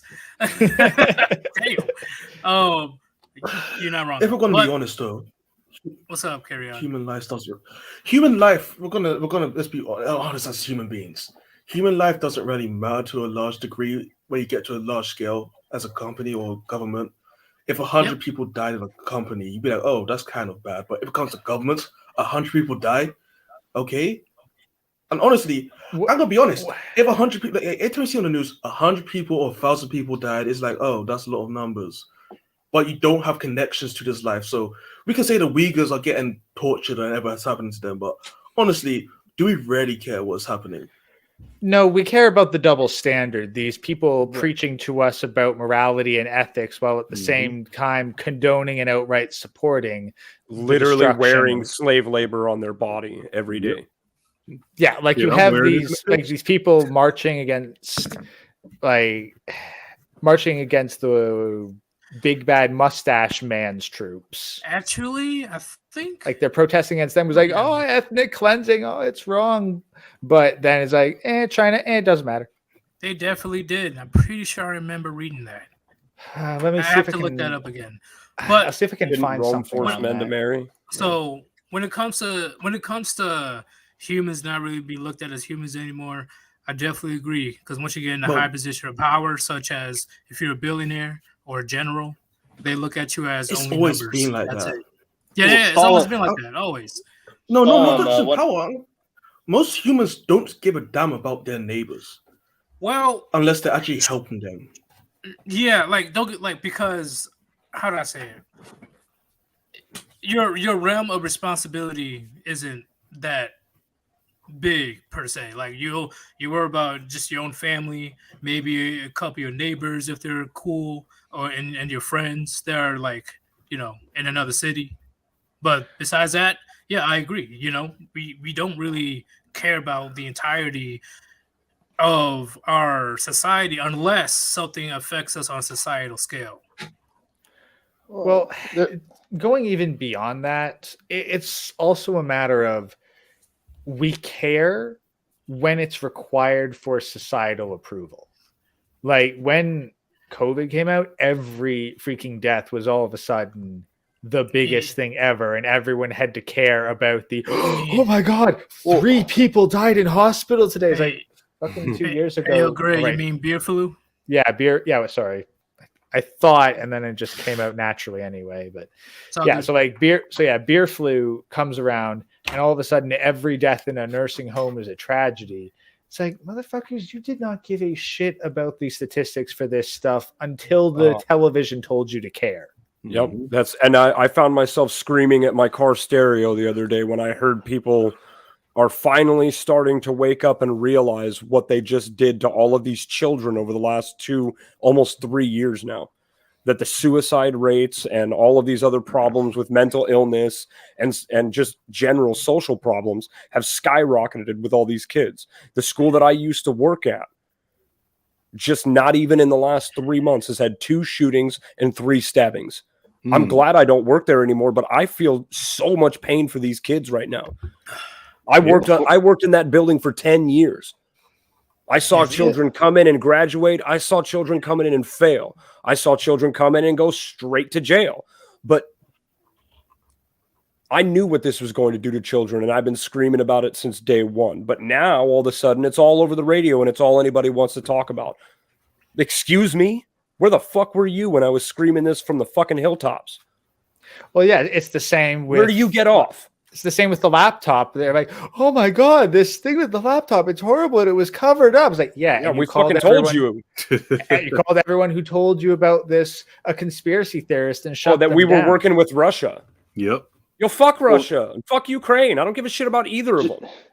I think, Gray, you described virtue signaling to a T. That's all this non-community destroyed society can do anymore is virtue signal on social media. Before feminism, when the patriarchy was there a large group of people virtue signaling out and about with, put it like this, back in the day, the community would get together. When there was still a family unit, the community would get together for like-minded causes when there was a strong society. The fabric of society has fallen apart because first, man and woman went at it, then the family was destroyed, the community was destroyed, the society was destroyed. So when was there virtue signaling in the past without a community? The community virtue signaled together and got shit done. I'd say that the turning point was the radio. As soon as you took everyone out of the streets, as soon as you eliminated geography as a required element for rapid communication, you started the breakdown, and the radio where it all began. Yep. And do you know how public orders? Do you know how easy it was to trick people of saying there's a UFO? Didn't George Orwell do it, or somebody did? Yeah, it was a radio program. They didn't even think it was going to do all that. I heard that might have been a hoax for publicity's sake, but no, it wasn't. Orwell did 1984. You're thinking of War of the Worlds. Orson Welles. Yeah, Orson Welles. Yeah, I messed it up. Because based how easily people are manipulated through today's social media, I'm not really surprised if that was true back then. I would actually go beyond the radio. I would say the Prussian school. Oh no, system you're saying in it the too. 1800s. Oh yeah, exactly. Like the late. Oh, go ahead. No, it's all good. You said let's go beyond that. I'm like, wait a minute. Grace says that too. We are brothers. Unite. We need a soundboard with the Inception blog every time. Yeah, I need to get a soundboard in the future. But what were you saying, Painter? No, I was just saying. That's funny though that you mentioned that because I just realized what you guys are saying. I'm like, wow, damn, I did. But no. The Prussian school system, like in the late 1800s, I think that's the real root of most of this stuff because it teaches people what to think instead of how to think. You know what I mean? Oh yeah, it's made to make soldiers. Exactly. This whole school system's made to make soldiers with grudges of their ancestors, which is a True. great idea if you want to have soldiers. I would definitely use that on children, but it's kind of fucked. Yeah, that's the thing. Statewide school systems, like definitely they're a problem for local communities because I think it's good for the state because if you want a stable state, ideally you want everyone in your state to share the exact same cultural history and understanding. You don't necessarily want 100 different cultures in your state due to each small community. So you can see the practical reason why that would be. Having diversity does work in certain areas, but in community as a whole, no. But in like military or the economy as a whole, yeah, it's good to have diverse, communities in a sense of there's plenty more products to go around. But when it comes to actual communities, I agree it's not a good idea. I know I'm saying it. I'm saying it, but it's not. It's not a good idea to have 100 different outlooks of life clashing at close proximities. Yeah, So, it's not suitable for the long-term stability of a large group. Oh, Right. I can understand that 100%. logically, most definitely. My main point with the Prussian school system is to more so target the feminization of the males, because when you take males out of a tactile learning environment and place them in a seated environment, that inherently effeminizes them because that is more suited towards females. And when you have a male who doesn't access his full masculinity, he makes certain choices and is easily swayed to certain things. You understand? So I understand what you guys are saying 100%. It's Why my are firm you so belief that hyper? ADHD is a thing that feminism created so that they can emasculate men by literally chemically castrating them. Yep. Well, actually, we kind of touched on this yesterday, but the corpus callosum, the part of the brain which separates the left and right hemispheres, which has a direct impact on the ability to compartmentalize. Mhm. It's far more prominent in males, but what evidence I was able to look at seems to link it to hormones as well. Mm. So so in particular, by effeminizing men, you create a thinner corpus callosum in them, stunting their ability to compartmentalize and therefore making them more emotional in the long term and permanently. Yep. Mm. And that has long-term effects on the stability and cohesion of the society. If you have a bunch of males that, like for instance, I'll give an analogy. Oh, you stepped on my shoes. Now I got to murder you because, I have an emotional response. I'm emotionally tied to these things. I can't logically think. That's going to fracture the trust, which is a key intrinsic factor in binding people together. It's going to fracture that. So I see what they were doing. Like you guys said, the logic is clear, but is it beneficial? Well, that's the thing. The logic would make sense if it was applied in a way that led to a long-term healthy growth of men. Like if you had, let's say, I guess if you took out the feminizing aspect, like imagine elementary school is where you begin to go into shop class. And you are working with wood and simple tools from an incredibly young age. Like that would actually cause some quite good. Like you could train every single child to be at least a basic mechanic. Yeah. But of course they don't do that. So Why would they?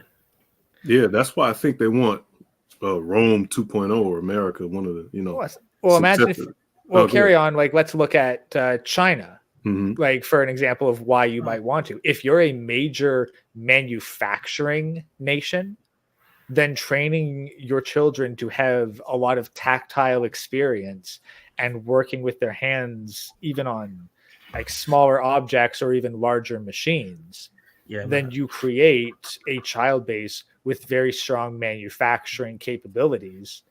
And like that can be a great form of economic power. Like relative like whereas nowadays we basically at best train our children to be clerks. Mm-hmm. Yeah, they don't Man, want. I love watching those Chinese kids do those stuff. They're talented as Yeah. fuck. Yeah, they don't want a group of people, especially a group of men, able to have any type of leadership qualities or way above beyond, critical thinking aspects and being able to think on their own, be self-aware. They just want you to just go to school, then go to college, and then work until you're 65. Well, that's the thing. Like school has become increasingly just a daycare center and indoctrination center. It has abandoned all pretense of actually being about educating the children to prepare them for the future. Yep. Right. How many of us were in public school? I was put through public school. What about you guys? I was put through public school, and I even did the DARE program in the 90s. Yeah, that didn't work. Oh, hell no. I was smoking weed when I was doing DARE. What the fuck? They taught me how to do it. No, I'm kidding. Yeah, they had to shut it down because it actually made things worse. Yeah, that's what I'm saying. Like, I'm glad because I graduated 2014. I am so glad I got out of school before all the CRT alphabet community stuff came in, man. I would have been suspended on a regular basis. I would have definitely been expelled.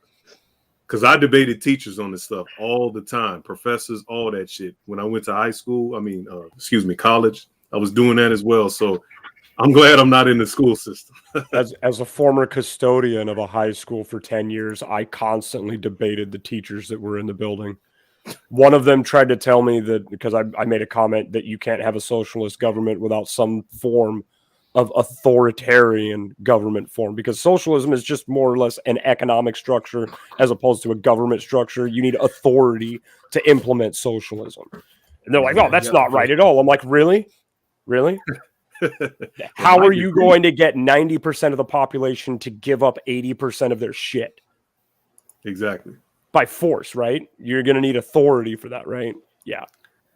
Oh, they're doing it. To speak on that, they're doing it now. I don't want to cut anybody off from, continuing the conversation, but they're doing it now. Where I live, these rich conglomerates are buying up all the houses and making people rent from them. That's literally what the WEF said.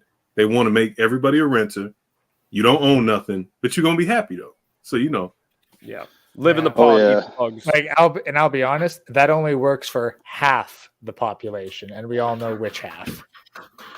Yeah. Also, the The ones that are WEF. currently collecting my supplies. Mm-hmm. If I could give a prediction of the WEF, Mr. Klaus, he said, we need to prepare for cyber hackers. So basically what the banks that run the world have declared, we're going to start to hack into everything, and we're probably going to blame it on Russia, blame it on China, but it's us, guys. Biden literally gave Putin a whole list of all of our critical infrastructures and told him, don't touch these. These are our most sensitive things. We need these. Don't touch them. Really? Yeah. So we could have some blackouts. We could have something that, like, you can't get into certain banking. It could be something like that and cause mass hysteria. I think we should all expect a nice little exercise from the NWO. Yeah.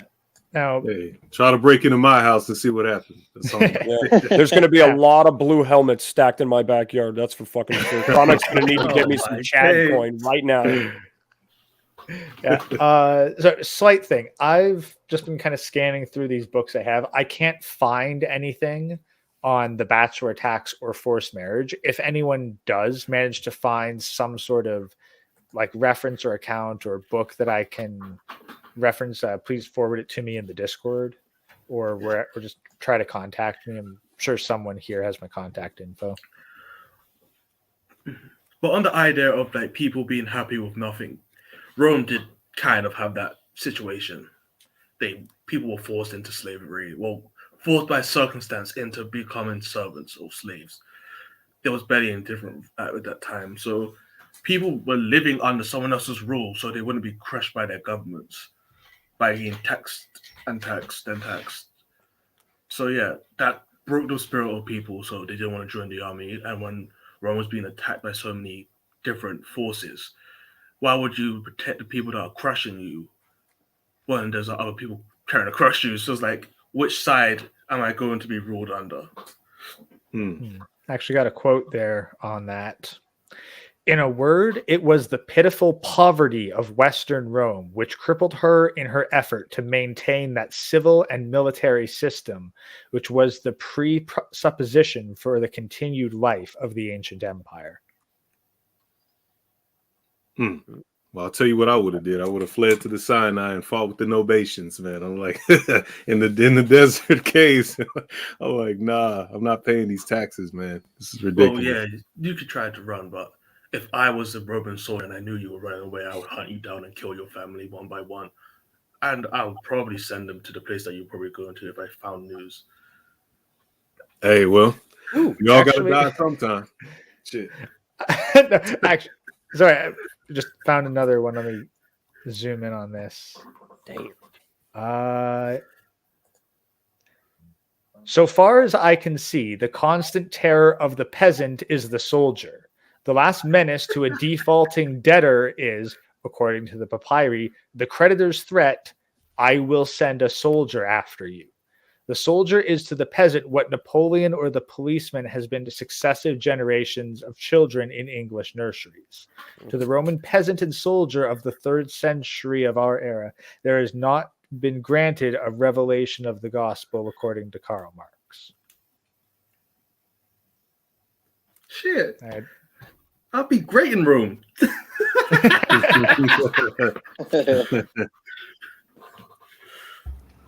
Woo. Oh, yeah. I think I forgot to ask Painter.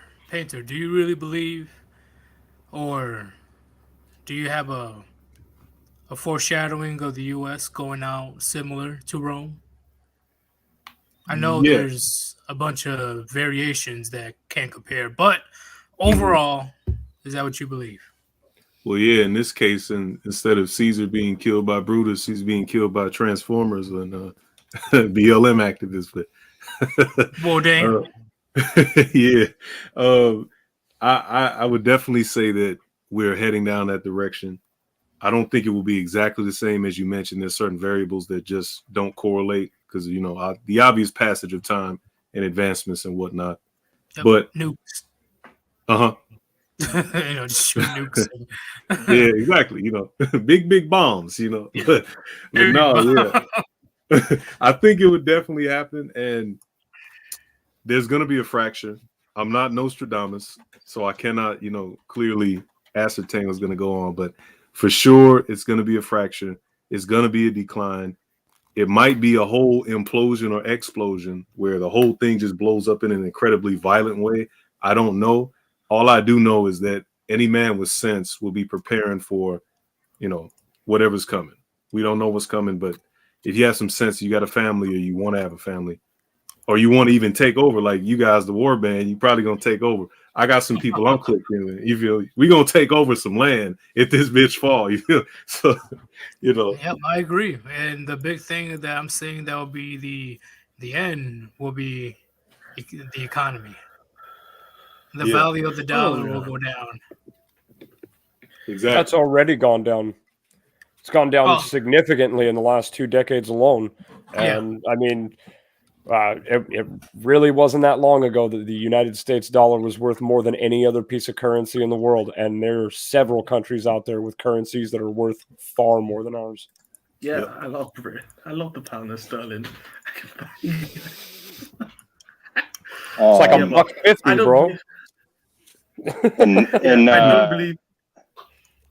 Go ahead. No, I don't believe America will be attacked from the outside.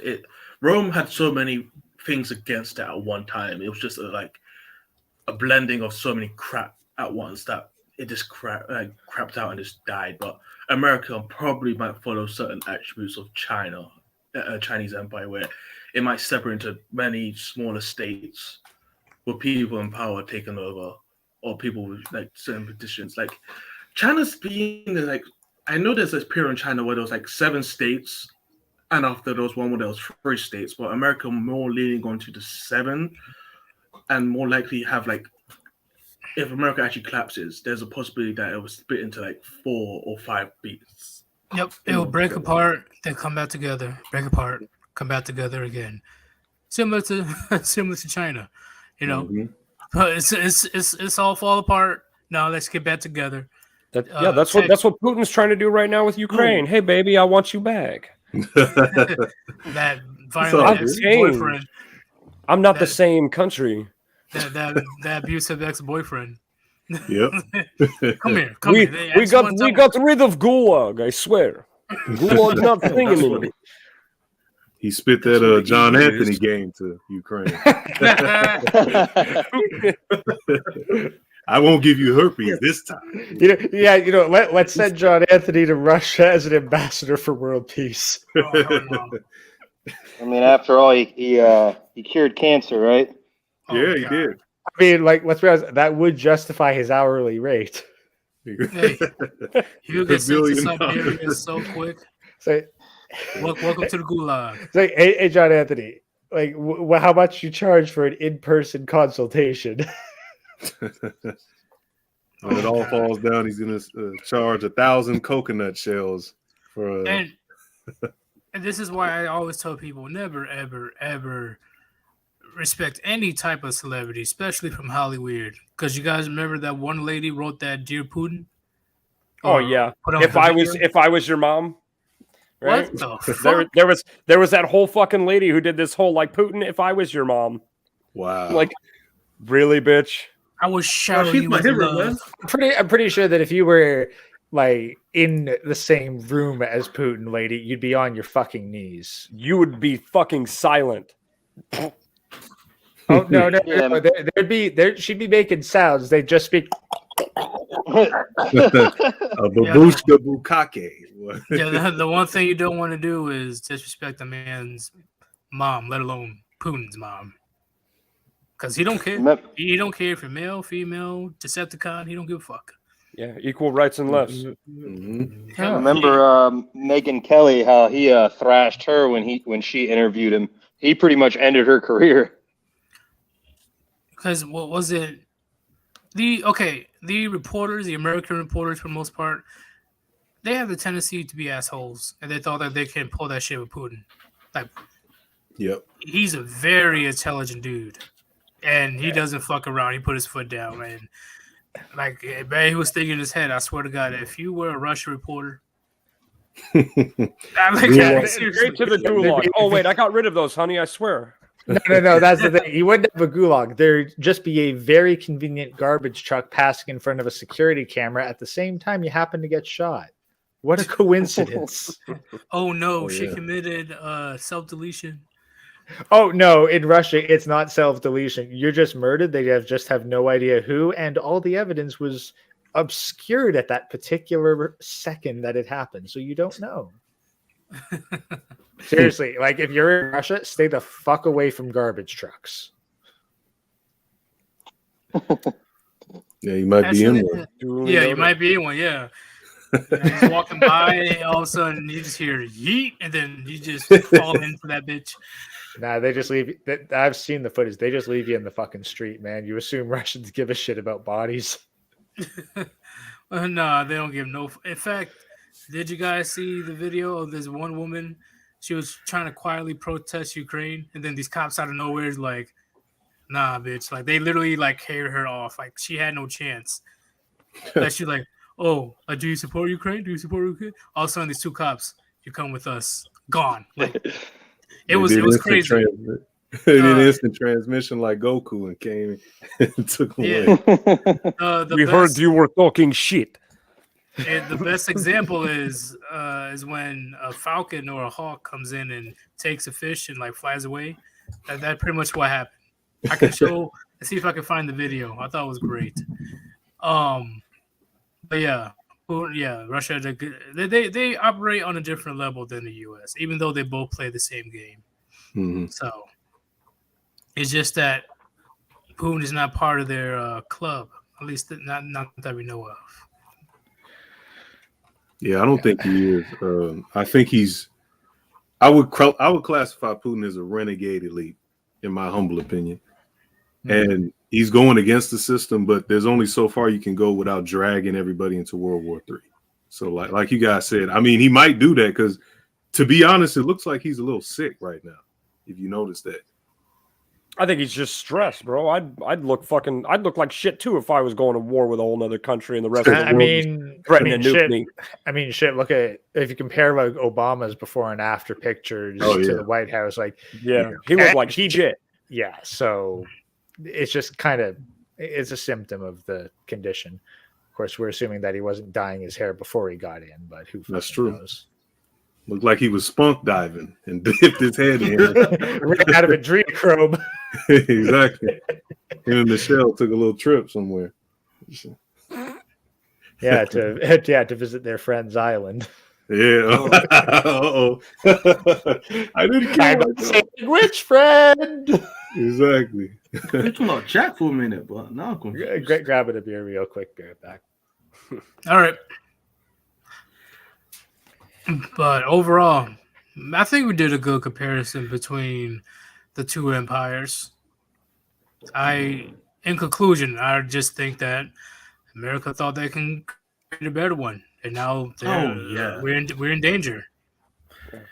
You guys tried to do the thing that Europe was trying to do for like so many centuries, and they failed every time. Like there was the Holy Roman Emperor, was technically just Russia, France, and some other countries working all together. That failed. And after other countries tried to do it over and over again, but they moved away from Rome. But you guys were so ingrained with Rome, even though you guys like grandchildren of technically grandchildren of Rome, if you wouldn't do it like that. And you guys have copied it so much and in such a short time that your country barely has a solid foundation. If you think about it, your country's been around for like around 400 years, right? Yeah, just over. Yeah, if you want to go all the way back to the beginning, when it was colonies of Britain, and Oh no, well, that was technically my country at that time, not your country. That's right. well. Hey, guy, listen. No. You know the old saying: democracy sucks. Well, it leads you to the slaughterhouse every time. The rule of stupid. Oh shit! We're clowning. There are certain certain people that are just not meant to live full lives, just like there are certain people that are not meant to have a say in the political space. Yep, and that's not a diss to them. You know, it's not natural order. You know, some people are just on top. It is what it is. Some people are just dumb fucks. Yeah. Ain't nothing wrong with that. Go and plow a fucking field, you dumb fuck. I'm not looking down on you for it. Yeah, we do sound like Henry Kissinger now. Yeah, he would call us useless. I mean, I don't look down on you for it, but it's just well, that's the thing. It's not really what Henry Kissinger wasn't wrong. He just applied it in a way that wasn't beneficial to the masses. So I would say that's the information. Excuse me. Sorry, it's just I'll get to my point and then let you talk about that. Like factual information is not inherently good or evil. Seeing the objective reality of the human condition is not good or bad. It's what you do with that information that makes it good or bad. Yeah. Okay, so let me ask you gentlemen this. Would you guys consider yourself more utilitarian or more nihilistic in that application of what Gray just mentioned? What was the first answer? Utilitarian or nihilistic. Oh, okay. I'd say utilitarian personally. Yeah, I know what's coming. It might not be good, but at least I've done what I can to prepare for it. And hopefully there's something after it. If not, well then, yeah. I've done what I can. Mm-hmm. Yep. Yeah, I just do what I gotta do on my own, or anybody that's close to me.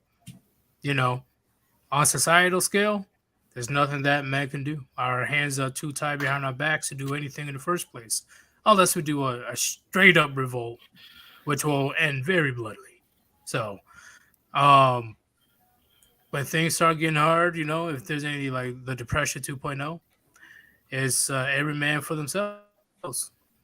I worry about my people. You worry about your people. Yep. So I found another small quote here.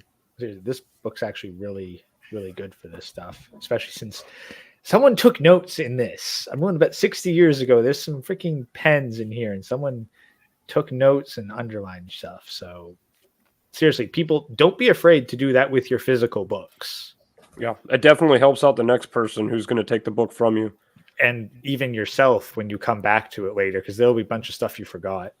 But specifically, so this is under the chapter, The Empire During the Anarchy.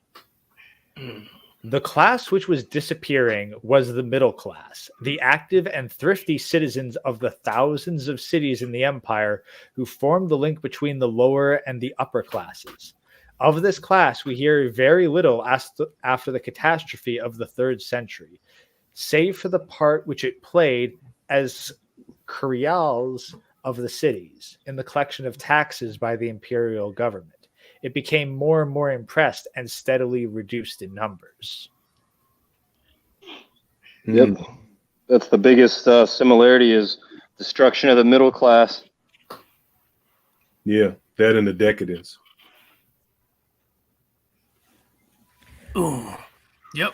And the middle class is getting crushed right now. Yeah, now, that's what I believe the beer bug was all about, was destroy the middle class. it did annihilate a whole ton of independent businesses that couldn't absorb the financial damage. Yep. It almost killed mine. It turned all of these small mom and pop landlords into people who had to sell their properties to large companies like AMC. Yep. And at this point, majority of people, at least in the States, are looking towards their government as the savior, and that is the last thing you want to do, because that's pretty much the beginning of the end. Yeah, Yeah, it's become the new religion. The thing about religion is you have to have faith. You have to have hope. Too many people have had faith and hope in the government as if it's a religion. Well, there's no knowledge. Yeah. Taking state religion to a whole new level. I mean, at the same time, you have this same entity that's preaching this religion, actively doing everything they can to sow distrust in that system. At every turn, there's a figure from the government literally in your face telling you that it's an evil, tyrannical government that does not have your best interest in mind. I mean, we already know that it doesn't, because it's not a government for the people of the people. It's a government for the government of the government.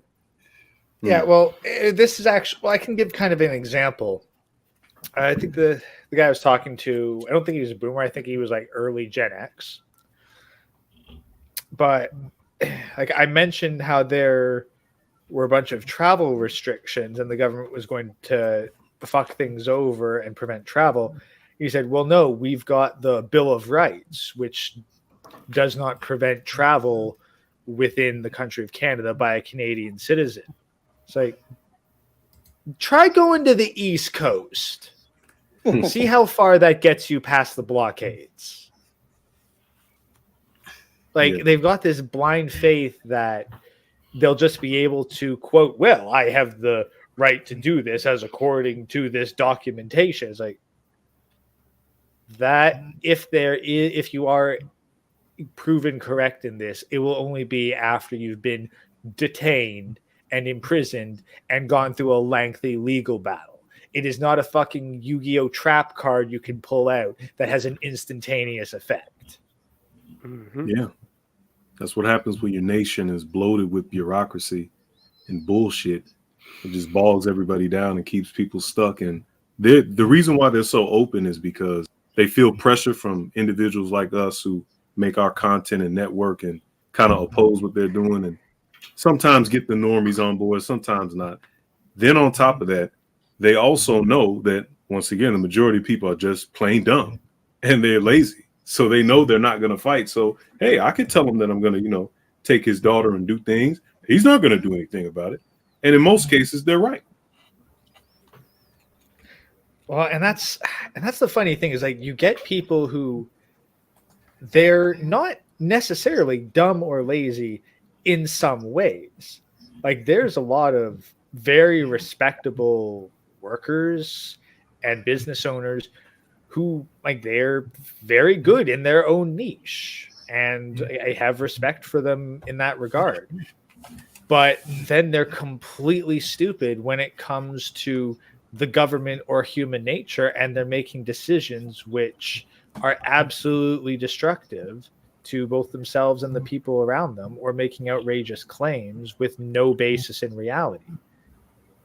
It's a mental programming to bow down to authority that was introduced by religion, unfortunately.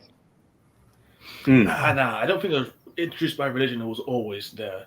It's just that religion played off that aspect of humans. Well, I think religion came first before the governments, as far as religion's asking for you to put into the collection plate, and they were the authority figure then. Governments begging or actually demanding taxes, and they are the authoritative figure now. I think sacrifice for the collective is probably more genetically programmed into humans.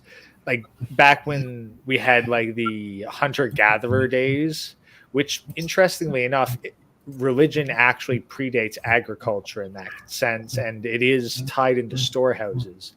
But the idea of sacrificing a part of your hard work for the collective is a powerful survival mechanism for the group. So I wouldn't say it was introduced by religion, but more religion and government harness what is already an understanding. I mean, for a family to survive, the man of the family must inherently sacrifice for his wife and children who cannot produce for themselves. I can get behind that. I think more so religion and even government, all these things are tools. Now, who holds these tools and what do they do with it? That's a whole other question entirely. If you're trying to take a saw and try to hammer a nail in with a saw, it's not going to work. And if you are a madman who is imbalanced in your mentality and you think people's heads are nails, if you're a power-hungry authoritarian, you're going to start hammering people's heads with the hammer because you think they're nails. So, I don't think they're inherently bad. I just think that people misuse them. Well, I guess most people don't know how evil they can be. That's probably the most truest thing. I personally know how evil I could be if I was supposed to let go of every boundary I had that was supposed to make me civilized or human, so to say. So I know the evils that other people can do. But most people don't realize that. Well, that's the thing. There's the two differences with evil. One is an evil that you commit knowing that is evil and doing it anyways. But then there's the banal evil, the destruction and pain that you cause simply because you have permission to and it's expected of you.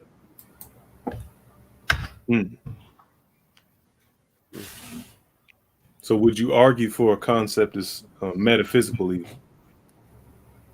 I'm just curious on what you guys think, you gentlemen think.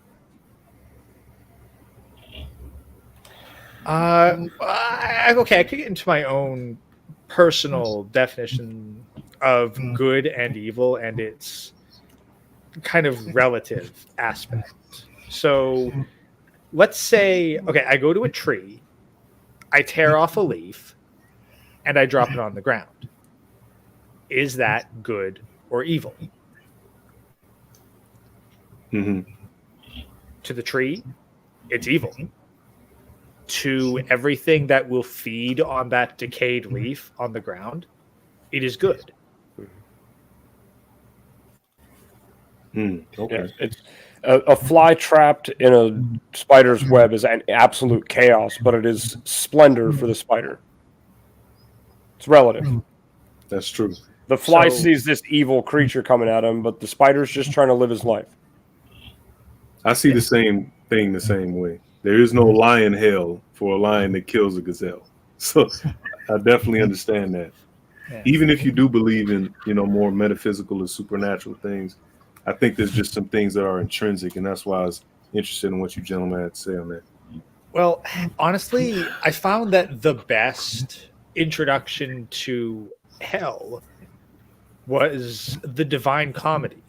And I do have a lecture series on that if anyone's interested, which honestly, I just love listening to it because it goes through the entire thing bit by bit.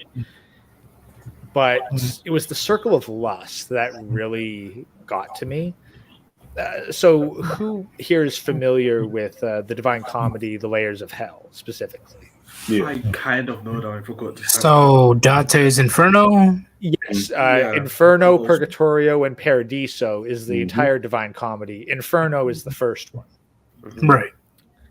So the second circle of hell describes those who died via the sin of lust as being light as a feather and trapped in an eternal hurricane. Yep. That puniti is strong, bro. That's the thing. Well, that's the thing, because lust it wasn't necessarily just sexual in nature. It's more so your complete lack of restraint or critical thought. Hmm. Like, it was broken down that every layer of hell, every sin is a failing, like a cognitive failing. Like there's some aspect of the mind, something that makes you human that you completely failed at and rejected. And for lust, it's self-control. And so the idea that people who just let life carry on, they get caught up in the moment all the time, that's the sin of lust. So could we say that the greatest sin of America, therefore causing its fall, is lust? I think it's more gluttony than anything. It's a combination. Gluttony and pride. It's going to be a combination between hedonism and solipsism.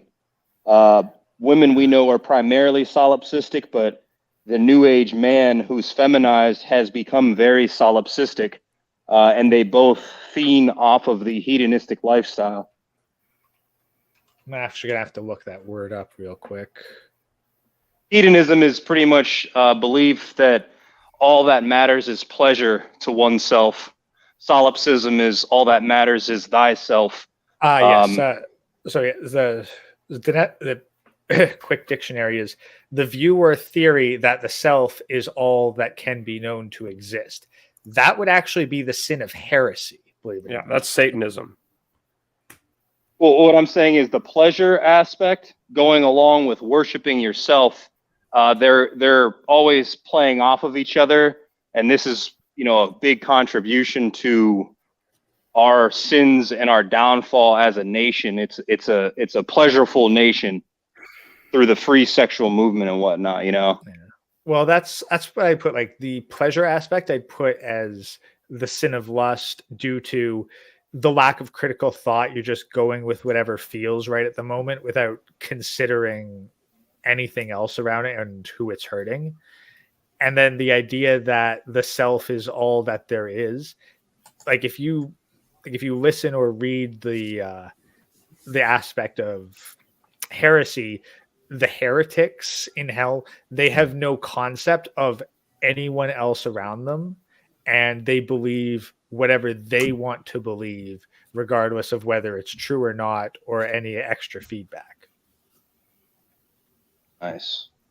It makes it's really good.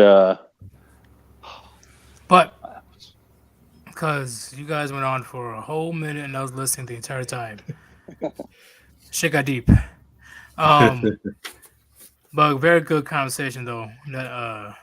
Nevertheless. So Gray, we're gonna start with you.